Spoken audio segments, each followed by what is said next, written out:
శుక్లాంబరధరం విష్ణుం శశివర్ణం చతుర్భుజం ప్రసన్నవదనం ధ్యాయేత్ సర్వవిఘ్నోపశాంతయే.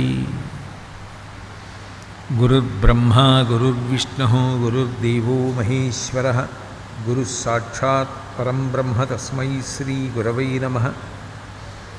వ్యాసాయ విష్ణురూపాయ వ్యాసరూపాయ విష్ణవే నమో వై బ్రహ్మనిధయే వాసిష్ఠాయ నమో నమః. కూజంతం రామ రామీతి మధురం మధురాక్షరం ఆరుహ్య కవితాశాఖాం వందే వాల్మీకికోకిలం.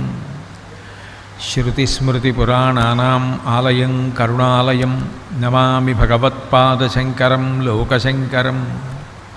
వాగర్ధావివ సంపృక్తౌ వాగర్ధప్రతిపత్తయే జగతః పితరౌ వందే పార్వతీ పరమేశ్వరౌ.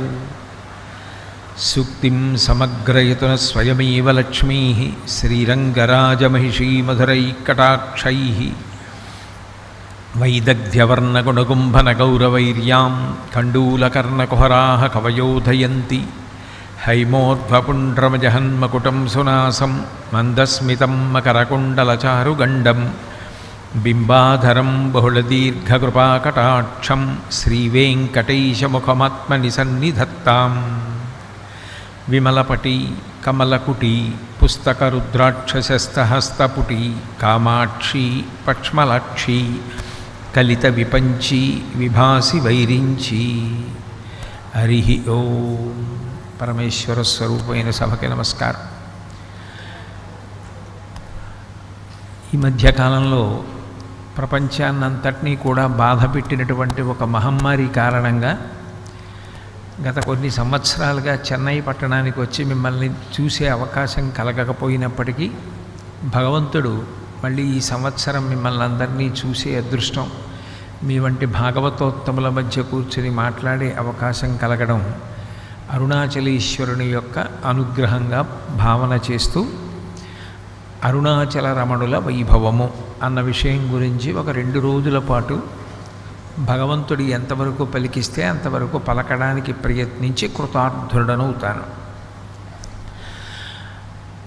ఎవ్వడు సృజించు ప్రాణుల ఎవ్వడు రక్షించు త్రుంచు ఎవ్వడనంతుండెవ్వడు విభుడి ఆతడు హేలారతుడై అంటాడు పోతన గారు భాగవతం చేస్తూ. ఎవ్వరు సృజించు ప్రాణుల ఎవ్వడు రక్షించు త్రుంచు ఎవ్వడనంతుండెవ్వడు విభుడెవ్వడు వాడి విధమున మనుచు వినుచు హేలారతుడై. ఏ భగవత్శక్తి ఈ సమస్తమైనటువంటి జగత్తుని సృష్టిస్తోందో, ఏ భగవత్శక్తి ఈ సృష్టినంతటినీ నిలబెడుతోందో, ఏ భగవత్శక్తి సమస్త ప్రాణులను ఆయుర్దాయం అయిపోయిన తర్వాత తనలోకి తీసేసుకుంటోందో, మహాప్రళయంలో యుగాన్నే పరిసమాప్తం చేస్తోందో, అటువంటి ఒక గొప్ప శక్తియే భగవంతుడు అంటారు పోతన గారు. అటువంటి భగవత్ శక్తి అనేక చోట్ల అనేక రూపములను ధరించింది. ఒక్కొక్క రూపం ధరించి భక్తులను అనుగ్రహించింది. అందులో అరుణాచలము అనేటటువంటి క్షేత్రం అనేక ప్రత్యేకతలతో కూడుకున్నటువంటి క్షేత్రం. ప్రత్యేకించి మనుష్యులకు అనుగ్రహాన్ని విశేషంగా వర్షించడానికి వచ్చినటువంటి క్షేత్రం అరుణాచలం. దానికి కారణం ఏమిటంటే, ఏదైనా ఉపాసన చెయ్యడం అనేటటువంటి దాంట్లో అత్యంత ప్రధానమైనది మనస్సు. మనసుకి 2 బలహీనతలు, అవే బలాలు కూడా. ఒకటి, మనసు అత్యంత వేగాన్ని కలిగి ఉంటుంది. అంత వేగాన్ని పొంది ఉన్న కారణం చేత ఏదైనా ఒక పుణ్యకర్మ చెయ్యాలి అని సంకల్పం చేసి మొదలుపెట్టామనుకోండి, అది ప్రారంభం చేసినప్పుడు అక్కడ ఉంటుంది, కానీ అది ఎప్పుడు జారిపోతుందో మనకి తెలియదు. జారిపోయి తనకిష్టమైనటువంటి వేరొక చోటుకి వెళ్ళిపోతుంది. భగవంతుడు అంటాడు, నువ్వు ఏ పదార్థాలు తీసుకొచ్చి నాకు ఇస్తున్నావో ఆ పదార్థముల మీద నాకు అనురక్తి లేదు. ఎందుకనంటే అందులో ఏ ఒక్క పదార్థాన్ని కూడా మనం సృష్టించినది కాదు. ఒక అరటి పండుని మనం సృష్టించలేదు, ఒక మల్లె పువ్వుని మనం సృష్టించలేదు, ఒక జాజి పువ్వుని సృష్టించలేదు, అందులో సువాసనని మనం నింపలేదు, అందులో తేనె మనం నింపలేదు. దానికి ఆ సౌరభాన్ని కానీ ఆ సౌందర్యాన్ని కానీ మనం కాదు ఏర్పాటు చేసింది, అదంతా ఈశ్వరుడన్న మహాశిల్పి తయారు చేశాడు. నేను చేసినది నాకిస్తున్నావు, నేను కోరుకునేది నీ మనసు నా పాదముల దగ్గర పెట్టంటాడు. దళమైన పుష్పమైనను ఫలమైనను సలిలమైన బాయని భక్తిన్ కొలచిన జనులర్పించిన ఎలవిన్ రుచిరాన్నముగా ఎనుభుజింతున్ అంటాడు. పత్రం పుష్పం ఫలం తోయం యోమీ భక్త్యా ప్రయచ్చసి. భక్తి అంటే మనస్సులో ఉండవలసినటువంటి ప్రేమ భావన. ఆ ప్రేమ భావన చేత నువ్వు నాకు ఏది ఇస్తున్నావో దాన్ని నేను స్వీకరిస్తాను తప్ప ఏదో ఇంత రాసి అని పదార్థాన్ని తీసుకొచ్చి నువ్వు అక్కడ పెట్టినంత మాత్రం చేత నేను సంతోషించను. ఎందుకనంటే ఇచ్చే నిన్ను సృష్టించినది నేనే, ఆ పదార్థాన్ని తీసుకురావడానికి కావలసిన శక్తిని నీకు ఇచ్చినది నేనే, అసలు ఆ పదార్థాన్ని సృష్టించింది నేనే. ఇక కొత్తగా నువ్వు తెచ్చి నాకు ఇచ్చినది ఏం లేదు. నాకు కావలసింది నా మీద ప్రేమ, ప్రేమకే భక్తి అని పేరు.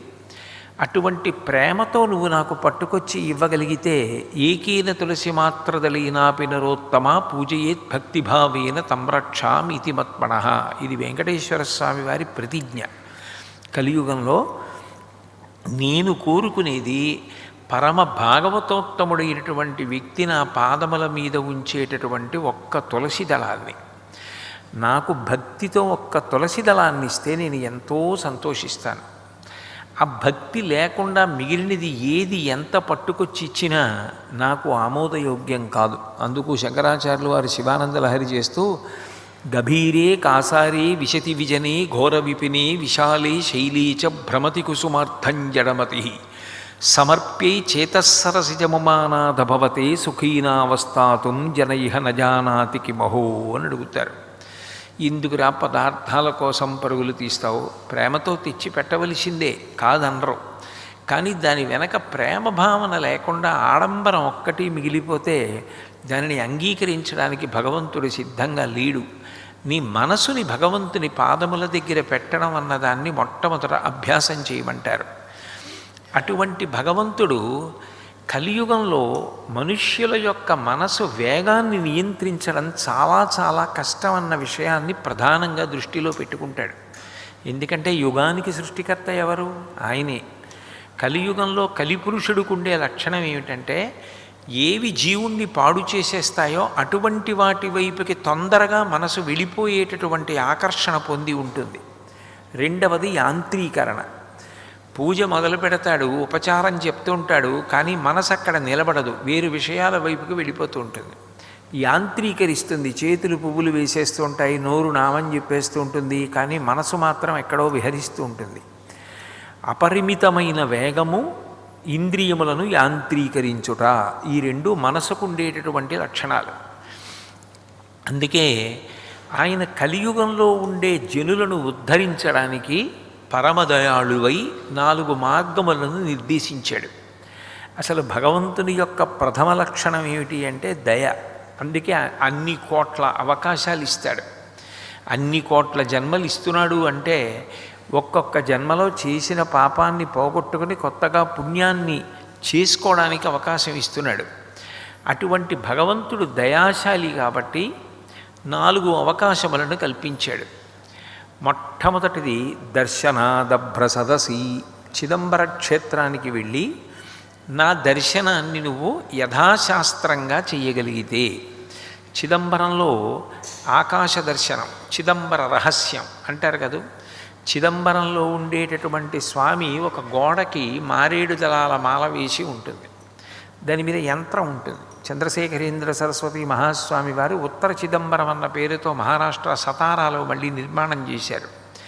అంటే యంత్రం సూక్ష్మ రూపం మీద ఉండేటటువంటి ఆ బిల్వదళాల మాల ఈ సమస్త సృష్టి శివశక్తుల యొక్క సమైక్యత వలన ఏర్పడుతోందని నిరూపణం చేస్తూ ఉంటుంది. అదే సృష్టి స్థితి లయలను చెప్పడానికి నటరాజస్వామి స్థూలమూర్తిగా నాట్యం చేస్తూ కనపడతాడు. ఈ చిదంబర రహస్యాన్ని ఎవరు గ్రహించగలిగి చిదంబరం వెళ్ళి నమస్కారం చేస్తున్నారో వాళ్ళకి నేను కలియుగంలో మోక్షం ఇస్తానన్నాడు. దర్శనాత్ అభ్రసదసి.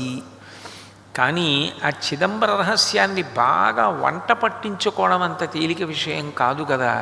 శివచక్రం ఏమిటి, శక్తి చక్రం ఏమిటి, శివస్వరూపం శక్తి స్వరూపం, ఈ రెండిటి యొక్క సమాగమం, ఆ యంత్రరాజం ఎలా ఉంటుంది, ఇవన్నీ తెలుసుకోవడం చాలా కష్టం కదా.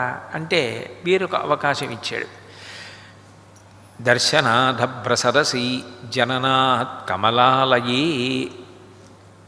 సంగీతత్రయం అంటారు కదా, ముత్తుస్వామి దీక్షితారు వారు, త్యాగరాజస్వామి వారు, శ్యామశాస్త్రి గారు, ముగ్గురు కూడా పుట్టినటువంటి పరమ పవిత్రమైన క్షేత్రం తిరువారూరు. అక్కడ త్యాగరాజస్వామి అన్న పేరుతో శంకరుడు వెలిసి ఉన్నాడు. అక్కడ ఉండే కోనేటికి పద్మాలయం. అందుకని దర్శనాదభ్రస సదసి జననాత్ కమలాలయే, కమలాలయము అని అక్కడ ఉన్నటువంటి కోనేటికి పేరు. అందుకని క్షేత్రానికి కూడా కమలాలయం అని ఒక పేరు ఉంది. అంత గొప్పదైనటువంటి తిరువారూరు క్షేత్రంలో జన్మిస్తే మోక్షం ఇస్తాను. అయితే జన్మించడం నా చేతిలో ఉందా స్వామి? అప్పటికే మా అమ్మగారు ఎక్కడుంటారో, ఎప్పటికీ నెలలు నిండుతాయో, నేను ఇప్పుడు పుడతానో, నా చేతిలో ఉండి ఈ ప్రదేశంలో పుడదామని పుట్టడం నాకు సాధ్యం అవుతుందా? అప్పుడు నేను ఎలా మోక్షం పొందుతాను? పోని పుట్టడం నీ చేతిలో లేదు. కాశ్యాంతు మరణాన్ముక్తి, కాశీలో శరీరాన్ని విడిచిపెట్టేయగలిగితే మోక్షం ఇచ్చేస్తాను. నీ కుటుంబ సంబంధమైన కర్తవ్యములన్నీ నేను పూర్తి చేసుకున్నాను అన్న నమ్మకం నీకు కలిగినప్పుడు నువ్వు కాశీపట్టణానికి వచ్చి స్థిరపడిపోతే, కాశీపట్టణంలో ఆఖరి ఊపిరి వదిలిపెట్టేసిన, ఆఖరి ఊపిరిని తీసిన ఏదైనా శరీరత్యాగమేగా. కాశీపట్టణంలో శరీరత్యాగం చేస్తే మోక్షం ఇచ్చేస్తానన్నాడు. కాశీపట్టణంలో మోక్షం ఇవ్వడం ఎలా అంటే, కాశీఖండంలో శ్రీనాథుడు వర్ణిస్తాడు. పాలిండ్లు కదలంగ పసిడిపయ్యద వీచు అచలాధిపుని కూర్మి ఆడుబిడ్డ, తూత్కారమునరించి తొండంబు ముక్కున సీకరారావంబు చిలుకు డుంఠి, ప్రథమోత్తముండు భృంగి భయరక్షణార్థంబు పాలాగ్రమున తీర్చు భసితరీక, ప్రత్యక్షమై వచ్చి భాగీరథీ గంగ మృదుల హస్తము సాచి మెనునివురు, దక్షిణ శృతి మీదుగా ధాత్రి త్రెళ్ళి పెద్ద నిద్రకు మాగన్ను పెట్టువేళ, పంచజనులకు తారక బ్రహ్మ విద్య అభవుడుపదీశమునరించునప్పుడు కాశీ. కాశీ అంటేనే కాంతి, ప్రకాశం. అటువంటి కాశీపట్టణంలో మృత్యువుని పొందుతున్నప్పుడు పాలిండ్లు కదలంగ పసిడిపయ్యద వీచు అచలాధిపుని కూర్మి ఆడుబిడ్డ, సాక్షాత్ పార్వతీదేవి బయలుదేరి వచ్చి ఆ ప్రాణోత్క్రమణమవుతున్నటువంటి వ్యక్తికి వ్యధ తెలియకుండా తాను కట్టుకున్నటువంటి పట్టు పుట్టపు యొక్క కొంగుని విసురుతూ, ఆ కొంగుతో విసరడం వల్ల వచ్చినటువంటి గాలి తగులుతుండగా సేద పొందేటట్టు చేస్తుందిట.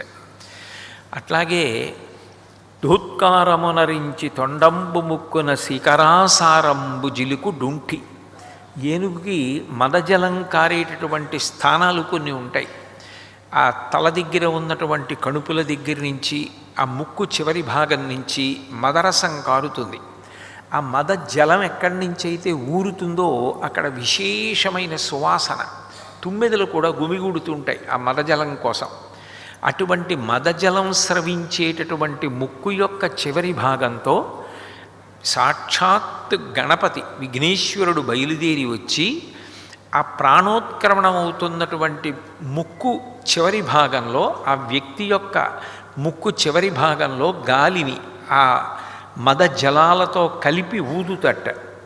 అట్లాగే ప్రత్యక్షమై వచ్చి భాగీరథీ గంగ మృదుల హస్తము సాచి మేనునివురు, చల్లని తల్లి కదు గంగమ్మ.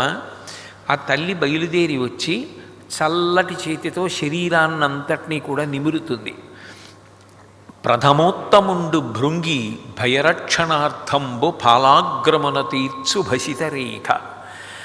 ఆ ప్రమథగణాలకి నాయకుడైనటువంటి భృంగి బయలుదేరి వచ్చి తన చేతితో 3 విభూతి రేఖలను ఆ పాలభాగమునందు ఉంచుతాడు ప్రాణోత్క్రమణమవుతున్నటువంటి వ్యక్తికి. ఆఖరి ఊపిరి అయిపోతోందనగా పక్కన గంటలు మోగుతుండగా పరమశివుడు బయలుదేరి వచ్చి కుడి చెవిలో తారక మంత్రాన్ని ఉపదేశం చేసి ఆ ఉపదేశం చేయబడినటువంటి తారక మంత్రాన్ని ప్రాణోత్క్రమణ అవుతున్నటువంటి ప్రాణి పలుకుతూ ఉండగా, లేదా ఇటువంటి తారక మంత్రం స్వయంగా నా దగ్గరే ఈయన చివరి క్షణంలో ఉపదేశం పొందాడన్న ఫలితాన్ని అడ్డుపెట్టి ఇక మళ్ళీ పుట్టవలసిన అవసరం లేని మోక్షస్థితిని కల్పిస్తాడు. కాబట్టి దర్శనాత్ అభ్రసదసి, చిదంబరంలో యథాశాస్త్ర దర్శనం చేసిన, జననాత్ కమలాలయే, కమలాలయమైనటువంటి తిరువారూరులో పుట్టిన, కాశ్యాంతు మరణాన్ముక్తి, కాశీపట్టణంలో శరీరాన్ని విడిచిపెట్టిన, ఈ మూడూ కష్టమే. ఎంత కాశీ వెళ్ళిపోయి ఉందామనుకున్నవాడు కూడా ఏ వివాహానికో యువతల వైపుకి వచ్చి ఏ ఊరో వచ్చి అక్కడ శరీరం వదిలిపెట్టేసిన వాళ్ళు ఉన్నారు. అందుకని కాశీలో శరీరం విడిచిపెట్టడం కూడా అంత తేలికైన విషయం కాదు. కాబట్టి చిట్ట చివర అందరికీ అత్యంత తేలికైన మార్గాన్ని భగవానుడు ఉపదేశించాడు. స్మరణాత్ అరుణాచలి, అరుణాచల క్షేత్రాన్ని మనసులో స్మరిస్తూ ఉంటే చాలు. ఇలా ఉంటుంది అరుణాచల క్షేత్రం, ఇలా గోపురాలు ఉంటాయి, ఇలా దేవాలయం ఉంటుంది, ఇలా కొండ ఉంటుంది. అక్కడ అరుణాచలేశ్వరుడు ఇంత వైభవోపేతంగా ఉంటాడు, సుబ్రహ్మణ్యుడు అలా ఉంటాడు, గణపతి ఇలా ఉంటాడు, అక్కడ ఉన్న శివగంగ తీర్థం ఇలా ఉంటుంది, అరుణాచల ప్రదక్షిణ మార్గం ఇలా ఉంటుంది అని ఏదైనా ప్రతిరోజు అరుణాచలం గురించి మనసులో స్మరణ చేసినా, అరుణాచలం అన్న నామాన్ని పలకగలిగిన, ప్రాణోత్క్రమణం అవుతున్నప్పుడు అరుణాచలం జ్ఞాపకానికి వచ్చినా నేను మోక్షం ఇచ్చేస్తానన్నాడు. అంటే ఒక రోజు మొత్తం మీద అసలు అరుణాచలము అన్న క్షేత్రాన్ని స్మరించడం, అరుణాచలము అన్న క్షేత్రం గురించి మాట్లాడుకోవడం, అరుణాచలము అన్న నామాన్ని ఉచ్చరించడం ఎంత శక్తివంతమైన విషయాలో మనకు అర్థమవుతుంది. అరుణాచల క్షేత్రం యొక్క వైభవం మొట్టమొదటిది, ఆయన అక్కడ అగ్నిలింగంగా వెలిసి ఉన్నాడు. మిగిలినటువంటి పదార్థాలు ఒక ఎత్తు, పంచభూతాల్లో అగ్ని అన్ని విధాలా కూడా మనిషి ఉద్ధరణకి హేతువై ఉంటుంది. అసలు మొట్టమొదట ఈ శరీరం నిలబడాలి. ఈ శరీరం నిలబడకుండా ఎవరూ ఏదీ చేసుకోలేరు. శరీరమాద్యం ఖలు ధర్మసాధనం అంటాడు కాళిదాసు. అసలు శరీరం ఉంటే కదా ఏదైనా పుణ్యం చేయడానికి కానీ ఉత్తమ కర్మ చేయడానికి కానీ. ఈ శరీరం నిలబడాలి అంటే, ఆహారం తినాలి అంటే ఆహారం పచనం చేసుకోవాలి, వండుకోవాలి. వండుకోవాలి అంటే దానికి అగ్నిహోత్రుడు అనుగ్రహించాలి. మీకు ఎన్ని వంకాయలు దొరికినా, ఎన్ని బెండకాయలు దొరికినా ఎన్నాళ్ళు పచ్చికాయలు తింటారు? వాటిని వండుకున్నప్పుడే రుచి వస్తుంది. అందులో ఉన్న సూక్ష్మమైనటువంటి రోగకారక జీవులు నశిస్తాయి. అటువంటి అగ్ని మీద పచనం జరగాలి అంటే, అసలు శరీరం నిలబడాలి అంటే అగ్నిహోత్రుడి యొక్క అనుగ్రహం ఉండాలి. యజ్ఞం చేస్తే యజ్ఞంలో హవిస్సు ఇచ్చినప్పుడు దేవతలు దానిని స్వీకరిస్తారు. స్వీకరిస్తే దేవతలు సంతోషించి వర్షం కురిపిస్తారు. వర్షం కురిపిస్తే పాడి పంట. ఆ పంట వస్తే అప్పుడు సమస్త ప్రాణులకు అన్నం దొరుకుతుంది. అన్నాద్భవంతి భూతాని పర్జన్యాత్ అన్న సంభవ, యజ్ఞాత్ భవతి పర్జన్యో యజ్ఞకర్మ సముద్భవం, ఏవం ప్రవర్తితం చక్రం నానువర్తయతీహయ, అఘాయురింద్రియారామో మోహం పార్థ సజీవతి అంటాడు గీతలో గీతాచార్యుడు. అన్నాద్భవంతి భూతాని, అన్నము వలన సమస్త ప్రాణులు పుడుతున్నాయి. అన్నాద్భవంతి భూతాని పర్జన్యాత్ అన్న సంభవ, వర్షం పడితేనే పంట పండి అన్నం దొరుకుతుంది. అటువంటి వర్షం పడాలి అంటే యజ్ఞం చెయ్యాలి. యజ్ఞం చేసి దేవతలకు హవిస్సిస్తే దేవతలు సంతోషించి వర్షం కురిపిస్తారు. మఖము చేయ వజ్రిమది సంతసించును, వజ్రి సంతసింప వానకురియు, వానకురిసి గసవు వసుమతిపై పెరగు, గసవు మీసి ధేను గణము బ్రతుకు అంటారు భాగవతం దశమస్కంధంలో. అందుకని ఆ పంట వండుకుని తింటేనే సృష్టి చక్రం తిరుగుతుంది, మళ్ళీ ప్రాణులు పుడతాయి. ఆ అన్నము చేతనే సమస్త ప్రాణులు పోషింపబడతాయి. అటువంటి అన్నం దొరకాలి, అన్నం తినాలి అంటే, వండుకోవాలి అంటే అంత గొప్పవాడైనటువంటి అగ్నిహోత్రుడు ప్రతి ఇంటిలోనూ పాచకుడిగా అందరికీ వంట చేసి పెట్టాలి. ఆ అగ్నిహోత్రుడే మనం ఇచ్చినటువంటి హవిస్సుని దేవతలకు పట్టుకెళ్ళాలి. ఆ అగ్నిహోత్రుడే శరీరం వదిలిపెట్టేసినటువంటి పితృదేవతలకి కవ్యం పట్టుకెళ్ళాలి. హవ్యం వహతి దేవానాం కవ్యం కవ్యాసినామపి పాకంచ కురుతే వహ్ని శంకరస్యైవ శాసనాత్ అంటాడు వ్యాసుడు లింగపురాణంలో.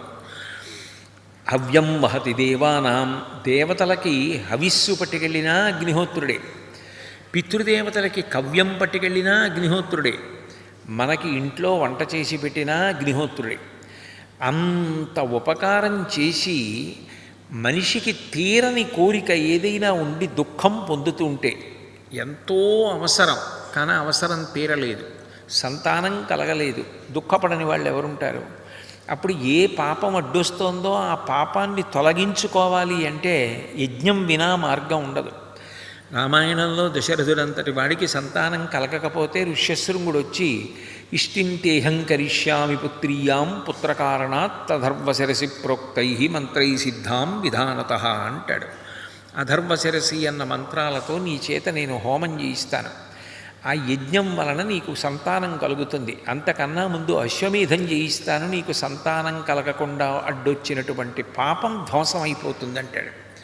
అంటే ఒక అవసరం తీరాలన్నా యజ్ఞం, ఈ లోకంలో శరీరం వదిలిపెట్టిన తర్వాత ఉత్తమ లోకాలకు వెళ్ళిపోవాలన్నా యజ్ఞం. ఎందుకని? శతక్రతుమివాసీనం నాగరాజస్య మూర్ధని అంటారు. 100 యజ్ఞములు చేసిన వాడు ఇంద్రపదవిని అధిష్ఠిస్తాడు. అందుకని యజ్ఞం శరీర పతనానంతరం దేవలోకానికి వెళ్ళడానికి మార్గం. ఆ యజ్ఞం ఏ కోరిక లేకుండా లోక కళ్యాణార్థం అన్ని జీవులు బాగుండాలని కూడా చేస్తారు. అయినప్పుడు అటువంటి యజ్ఞంలో హవిస్సుని పట్టుకెళ్ళాలంటే అగ్నిహోత్రుడే, పితృదేవతలకి కవ్యం పట్టుకెళ్ళాలంటే అగ్నిహోత్రుడే. అటువంటి అగ్నిహోత్రుణ్ణి ఒక రూపంతో చూడడం సాధ్యం కాదు. తెల్లవారి లేస్తే వంట చేసి పెట్టి రుచిని అనుభవించి శరీరం పోషింపబడడానికి కారణమైనటువంటి అగ్నిహోత్రుడు ఒక రూపంతో స్థూలంగా చూడడం సాధ్యం కాదు. ఎందుకనంటే మీరు ఏది వెలిగించారో ఆ రూపంలో కాలుతాడు. ఒక కర్ర వెలిగించారనుకోండి, కర్ర ఎలా ఉంటుందో మంట అలాగే ఉంటుంది. అయినప్పుడు ఇన్ని ఉపకారములు చేసేటటువంటి అగ్ని ఒక చోట ఒక రూపాన్ని తీసుకుని వస్తే అదే అగ్నిలింగం. అంత గొప్పదైనటువంటి అగ్నిలింగం పంచభూతాలలో అరుణాచల క్షేత్రంలో ఉంది. 2, ఇక మళ్ళీ పుట్టవలసిన అవసరాన్ని పోగొట్టగలిగినది ఏది అంటే జ్ఞానం. జ్ఞానాద్ దేవత కైవల్యం అని. అటువంటి జ్ఞానము అగ్నిహోత్రము. ఎందుకంటే జ్ఞానము కలిగిన తర్వాత సంచితము కూడా దగ్ధమైపోతుంది. ఆ తర్వాత శరీరంతో ఉన్నప్పటికీ జీవన్ముక్తుడయ్యాడంటారు. శరీరంతో ఉన్నాడు కానీ మోక్షమును పొందాడు. భగవాన్ రమణుల మాటల్లో చెప్పాలి అంటే కూలికి బియ్యం బస్తా మోసుకొచ్చిన వ్యక్తి ఎలా ఉంటాడో అలా ఉంటాడు జ్ఞాని. చూడండి, ఒక వ్యక్తి ఒక 100 కిలోల బియ్యపు బస్తా కొనుక్కుంటాడు. తను భుజం మీద పెట్టుకుని ఇంటికి పట్టుకెళ్ళలేడు కాబట్టి వేరొక వ్యక్తిని పిలిచి, నువ్వు ఈ బస్తా మా ఇంటికి తీసుకొచ్చి దింపేస్తే నీకు ఒక 50 రూపాయలు ఇస్తానంటే ఆయన అట్లాగే నువ్వు ఒప్పుకుని తన భుజం మీద పెట్టుకుని బయలుదేరాడు అనుకోండి. ముందు నడుస్తున్న వ్యక్తికి ఆ బియ్యపు బస్తా ఇంటికి జాగ్రత్తగా చేరాలని కోరిక. మోస్తున్న వ్యక్తి ఎంత తొందరగా బియ్యపు బస్తాని భుజం మించి దింపేస్తానా అని చూస్తూ ఉంటాడు. మరి నిప్పి కదూ. జ్ఞాని తనంత తాను శరీరాన్ని పడగొట్టకూడదు కాబట్టి శరీరం తనంత తాను ఎప్పుడు పడిపోతుందా అని ఎదురు చూస్తూ ఉంటాడు. శరీరంతో తాదాత్మ్యత ఉండదు. అటువంటి జ్ఞానము కలిగినటువంటి వాడికి సంచితము దగ్ధమైపోయింది కాబట్టి ఇక అక్కడితో ఆయన మళ్ళీ పుట్టడానికి కర్మ ఏమీ లేదు కాబట్టి జీవన్ముక్తుడై కేవలము శరీరముతో ఉన్నాడు కానీ ఆయన మోక్షమును పొందాడు. శరీరము పడిపోగానే విదేహ మోక్షాన్ని పొందాడంటారు. అంటే అంతటా పరివ్యాప్తమైపోయి ఉన్నాడు ఆత్మగా. అటువంటి స్థితిని కల్పించగలిగిన జ్ఞానమును కూడా అగ్నిహోత్రంగానే పిలుస్తారు. ఎందుకంటే అగ్నికి కాల్చడం ధర్మం. జ్ఞానాగ్ని సంచిత కర్మనంతటినీ దగ్ధం చేస్తోంది కాబట్టి జ్ఞానాగ్ని దగ్ధ కర్మాణం అంటాడు కృష్ణ భగవానుడు. అటువంటి జ్ఞానాగ్ని ఈ భౌతిక నేత్రం చేత చూడడానికి సాధ్యం కాదు. దాన్ని చూస్తాను అంటే ఎవ్వరికీ సాధ్యం కాదు. ఈ భౌతిక నేత్రంతో చూడడానికి సాధ్యం కాని జ్ఞానాగ్ని ఒక చోట ఒక రూపంగా వస్తే అదే అగ్నిలింగం అరుణాచలంలో. లింగస్వరూపంగా దేవాలయంలో ఉంటాడు, స్థూల రూపంగా ఒక పెద్ద కొండ రూపంలో కూడా ఉన్నాడు. అందుకే అరుణాచలంలో స్థూలలింగమైనటువంటి ఆ గిరికి, కొండకంతటికీ కూడా ప్రదక్షిణం. ప్రదక్షిణం అన్న మాటని భగవాన్ రమణులే నిర్వచనం చేశారు. ప్రదక్షిణం అంటే బాహ్యార్థం ఏమిటి అంటే, మీరు దేని చుట్టూ తిరగాలనుకుంటున్నారో దానిని మీ కుడి చేతి వైపుకే ఉంచుకుంటే ప్రదక్షిణం. ఇప్పుడు ఇది ఒక పరమ పవిత్రమైనటువంటి స్థానం. ఎందుకని నేను ఇక్కడ కూర్చుని ఒక గొప్ప విషయం మీరు మాట్లాడుతున్నాను. అప్పుడు నేను దీనికి చుట్టూ తిరిగి వస్తాను. తిరిగి రావడం రెండు పద్ధతులలో ఉంటుంది. నేను ఇలాగా తిరిగి రావచ్చు, ఇలాగా తిరిగి రావచ్చు. నేను ఇలా తిరిగాను అనుకోండి, నా ఎడం భుజం వైపుకు ఉంటుంది ఈ స్థానం.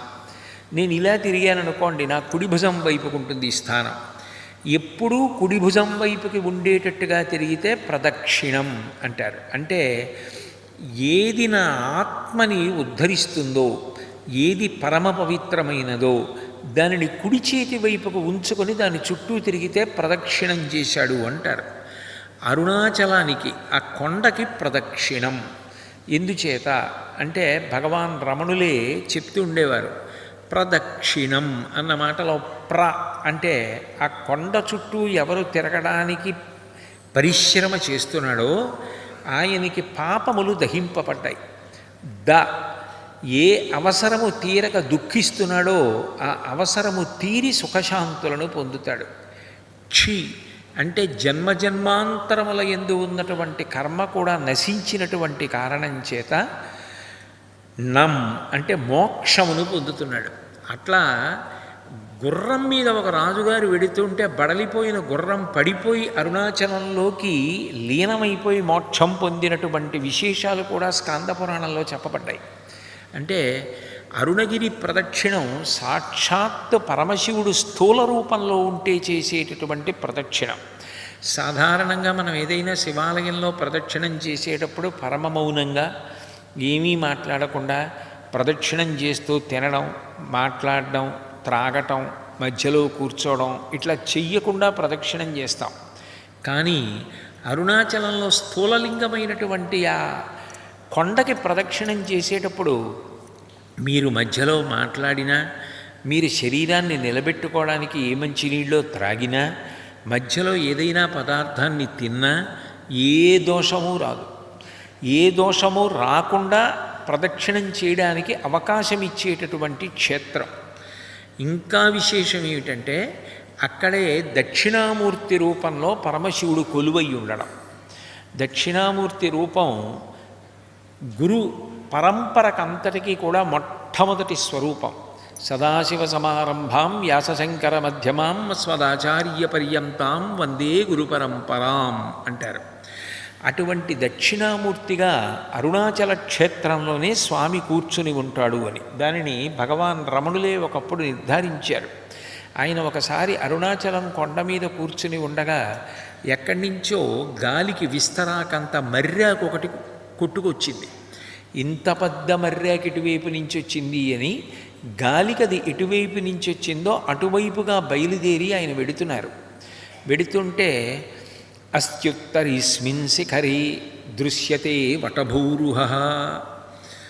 అక్కడ సిద్ధవేష సదైవాస్తే యస్య మూలే మహేశ్వర అని ఆ కొండ మీద ఉత్తరంగా ఉన్నటువంటి ఒక శిఖరం మీద ఒక పెద్ద మర్రి చెట్టు. ఆ మర్రి చెట్టు కింద దక్షిణామూర్తి స్వరూపంగా పరమశివుడే కూర్చుని ఉంటాడు అని. అటువంటి దక్షిణామూర్తి దర్శనానికి ఆయన వెడుతుండగా ఇంకో కొద్దిసేపట్లో ఆ మర్రి చెట్టు కనపడుతుంది అన్న సమయంలో ఆయన కాలు ఒక తేనె పట్టుకి తగిలింది. అక్కడ ఉన్న పొదలో తేనె పట్టు ఉంది. ఆ కాలు తేనె పట్టుకు తగిలి తేనెటీగలన్నీ లేచాయి. అయ్యో అది బట్టి ఇల్లు కదా, దాన్ని కాలుతో తన్నాను కదా, దానివల్ల తేనెటీగలకి ఇబ్బంది కలిగింది కదా.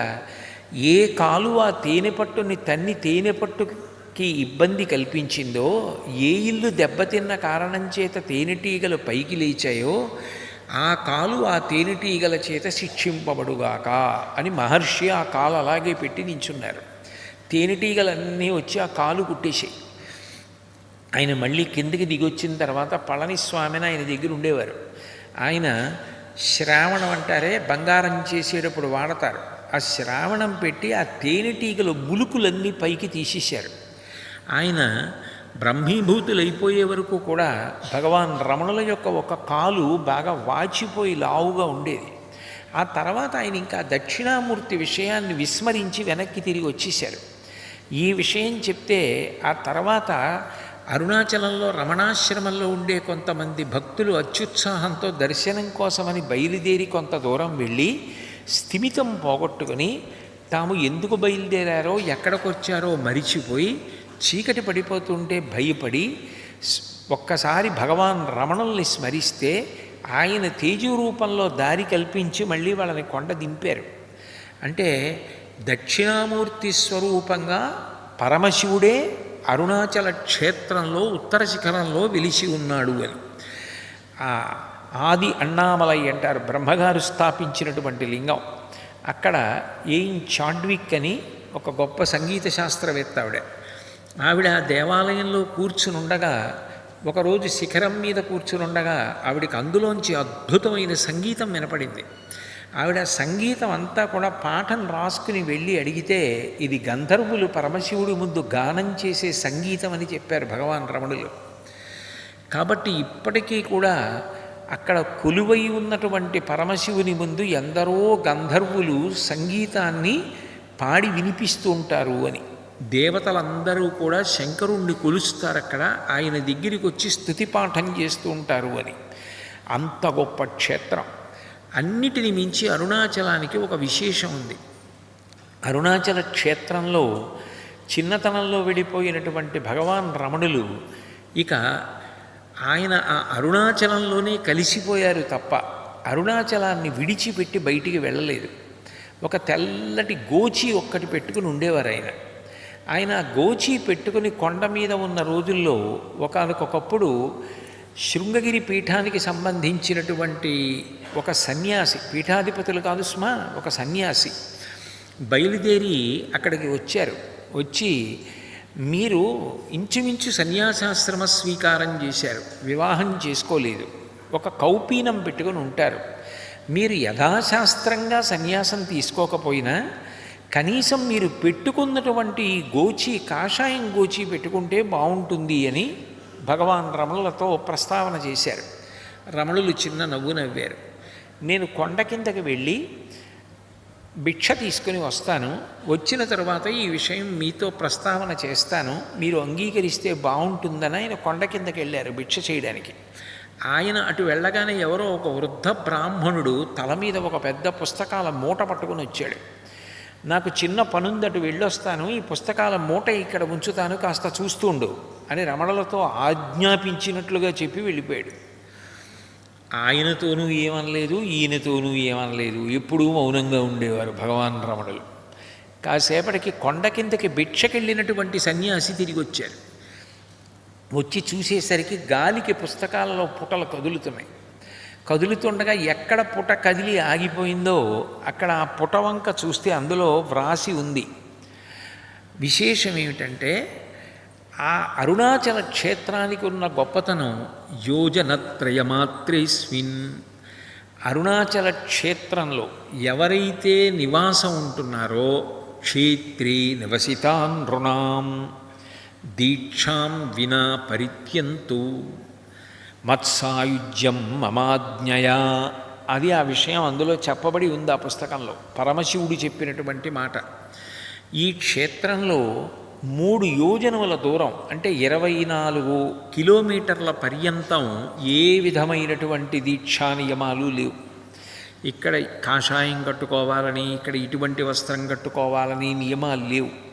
ఎటువంటి దీక్షా నియమ పాలనం చెయ్యవలసిన అవసరం లేకుండానే ఈ అరుణాచలం కొండకి 24 మైళ్ళ వ్యాసంలో ఎవరైతే నివాసం చేస్తున్నారో వాళ్ళందరికీ కూడా మత్సాయుజ్యం మమాజ్ఞయా, నా సాయుజ్యం నా ఆజ్ఞగా లభించి తీరుతుంది అని కనపడింది.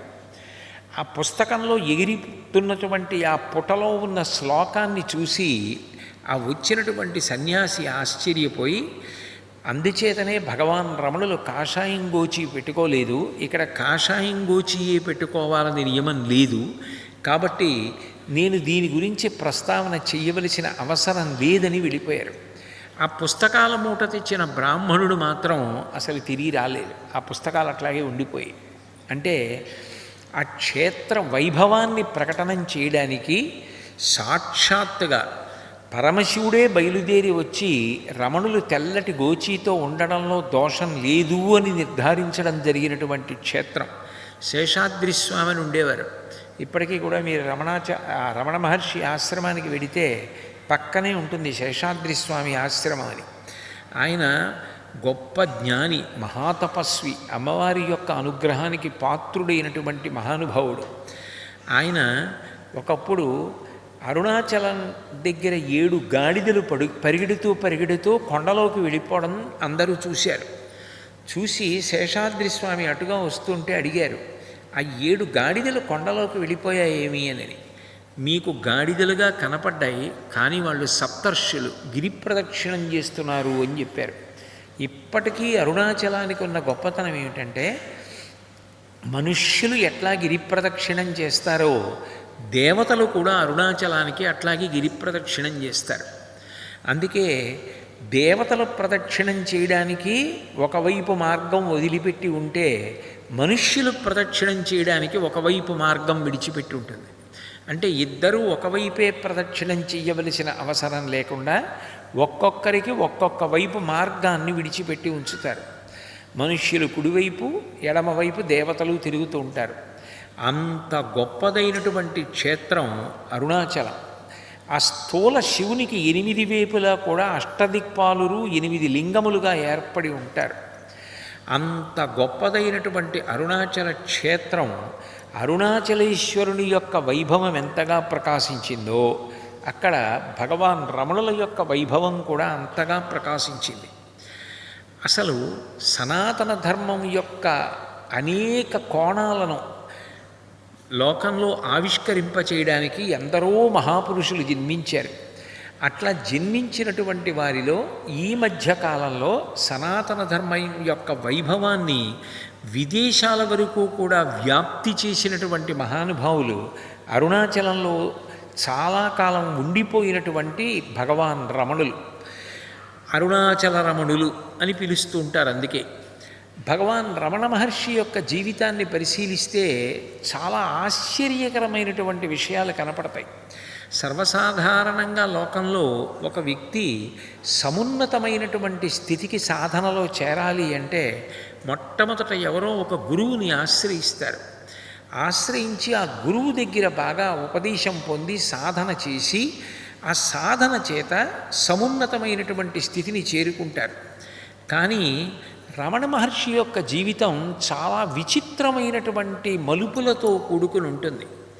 ఆయన జన్మించినటువంటిది తిరుచుళి అనబడేటటువంటి క్షేత్రంలో పుట్టారు. ఆ క్షేత్రానికి అధినాథుడు భూమినాథీశ్వరుడు. అక్కడ ఉన్న అమ్మవారి పేరు సహాయాంబ. ఆ ఊరిలో సుందరమయ్యరని ఒక ఆయన ఉండేవారు. ఆయన భార్య గారి పేరు అళఘమ్మ గారు. సుందరము అన్న అందమే, అళఘ అన్న అందమే, రెండూ అందమే. అర్థాలు వేరు కానీ, అదే పేర్లు వేరు కానీ అర్థములు మాత్రం ఒక్కటే. అళఘమ్మ, సుందరమయ్యర్ వాళ్ళిద్దరూ దంపతులు. ఆ సుందరమయ్యర్ అన్న ఆయన గొప్ప వితరణశీలి. ఎంత పుణ్యాత్ముడు, ఎంత పేరు ప్రఖ్యాతులు పొందినవారంటే, ఆయన బండి వెడుతున్నప్పుడు దారి దొంగలు వస్తే మిగిలిన వారిని ఎవరినైనా దోచుకునేవారు. కానీ సుందరమయ్యర్ గారి బండి వెడుతోంది అంటే దొంగలు కూడా సాష్టాంగ నమస్కారం చేసి పక్కకి తప్పుకునేవారు తప్ప ఆయన బండి జోలికి వచ్చేవారు కాదు. అంత గొప్ప పేరు సంపాదించుకున్నారు. తాను కష్టపడి సంపాదించుకున్నటువంటి ద్రవ్యంతో భూమిని కొని తిరుచుళిలో శరీరం వదిలిపెట్టిన వారందరికీ అంత్యేష్టి సంస్కారం చేయడం కోసం, శ్మశానం కోసం భూమిని ఇచ్చారు. విచిత్రం ఏంటంటే ఆఖరణ ఆయన కూడా ఆ భూమి ఎందే కలిసిపోయారు. అటువంటి సుందరమయ్యర్ గారికి 3 కుమారులు.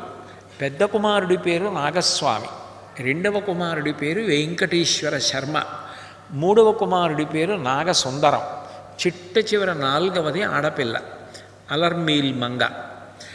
4 సంతానం. ఈ మధ్యలో ఉన్నటువంటి వ్యక్తి వెంకటేశ్వర శర్మ. వెంకటేశ్వర శర్మ అని పేరెందుకు పెట్టారు అంటే ఆ ఇంట్లో వాళ్ళందరికీ కూడా కులదైవం శ్రీ వెంకటేశ్వరుడు. నేను అదే అనుకున్నాను, ఇదేమబ్బా నేను అరుణాచల రమణుల వైభవం గురించి ప్రస్తావన చేయవలసి వస్తే సర్వసాధారణంగా ప్రసంగాలు అయిపోయిన తర్వాత కదా ఆశీర్వచనం చేస్తారు, ఇవాళ ముందే ఆశీర్వచనం చేసి నాకు వెంకటేశ్వర ప్రసాదం ఇచ్చారని ఆ ప్రసాదం కళ్ళకద్దుకుని నోట్లో వేసుకుని మరీ వేదిక మీదకి వచ్చి కూర్చున్నాను. ఎందుకనంటే భగవాన్ రమణుల యొక్క ఇంటికి కూడా కులదైవం వెంకటేశ్వర స్వామి వారు. వెంకటేశ్వర స్వామి వారి అనుగ్రహంతో జన్మించిన పిల్లవాడు అన్న ఉద్దేశ్యంతో ఆ పిల్లవాడికి వెంకటేశ్వర శర్మ అని పేరు పెట్టారు. ఆ తర్వాత వెంకట్రామన్ వెంకట్రామన్ అండం మొదలుపెట్టారు వ్యవహారంలో. చిన్నతనంలో లక్ష్మణ అయ్యర్ అని ఒక ఉపాధ్యాయుడు ఉండేవాడు. ఆయన చదువుకునే రోజుల్లో తెలుగు పాఠం చెప్పేవారు. ఆయన ఎందుకో ఈ పిల్లవాడిని చూసి రమణ రమణ అని పిలిచేవారు. రమణ రమణ, రమణి రమణి, నాయన నాయన అని 3 పేర్లతో పిలుస్తూ ఉండేవారు. ఆయనకి ఎందుకో ఈ పిల్లవాడిని చూస్తే చాలా ముచ్చట. ఆయనకి చిట్ట చివరికి వచ్చేటప్పటికి వెంకటేశ్వర శర్మ అని తల్లిదండ్రులు పెట్టినటువంటి పేరు వెంకట్రామన్గా తర్వాత చాలా కాలం ప్రసిద్ధమై చిట్ట చివరికి రమణ అన్న పేరు సార్థక్యనామం అయిపోయింది. మీకు అందులో ఉన్నటువంటి విశేషం కూడా ఏమిటంటే రమణ ఈ 3 అక్షరాలే కొద్దిగా స్థానాలు మారిస్తే మరణ. అసలు మరణస్థితి తనకి కలిగి ఆత్మ ఏమిటో తనంత తాను అనుభవంలోకి వచ్చినటువంటి వారు రమణులు. గురువుల యొక్క ఉపదేశం తీసుకుని సాధన చేసినట్లు మనకి కనపడదు. కానీ అందులోనే మరణ అన్న అక్షరాలు కూడా రమణలో కనపడతాయి. మరణము నుండి తనలో తాను రమించగలిగినటువంటి ఆత్మస్థితికి చేరినటువంటి మహాపురుషులు కాబట్టి రమణనామం ఉండిపోయింది. చిట్ట చివర కావ్యకంఠ గణపతి ముని ఆయనకి భగవాన్ రమణ మహర్షి అని పేరు ఉంచారు. భగవన్ అంటే బ్రహ్మవిద్ బ్రహ్మైవ భవతి. ఎవరు బ్రహ్మమును అనుభవంలోకి తెచ్చుకున్నాడో ఆయన సాక్షాత్తు బ్రహ్మమే, భగవానుడే. అందుకని భగవాన్ రమణులు అంటే తాను ఆనందంగా ఉంటారు, అందరినీ ఆనందింపచేస్తూ ఉంటారు. మహర్షి ఊర్ధ్వరైతస్కులై సంతతము అందరి యొక్క హితం కొరకు ప్రయత్నిస్తూ ఉంటారు కాబట్టి మహర్షి అని భగవాన్ రమణ మహర్షి అన్న పేరు కావ్యకంఠ గణపతి ముని ఉంచారు. కాబట్టి చిట్ట చివరికి ఆయనకి రమణ అన్న పేరు ఉండిపోయింది.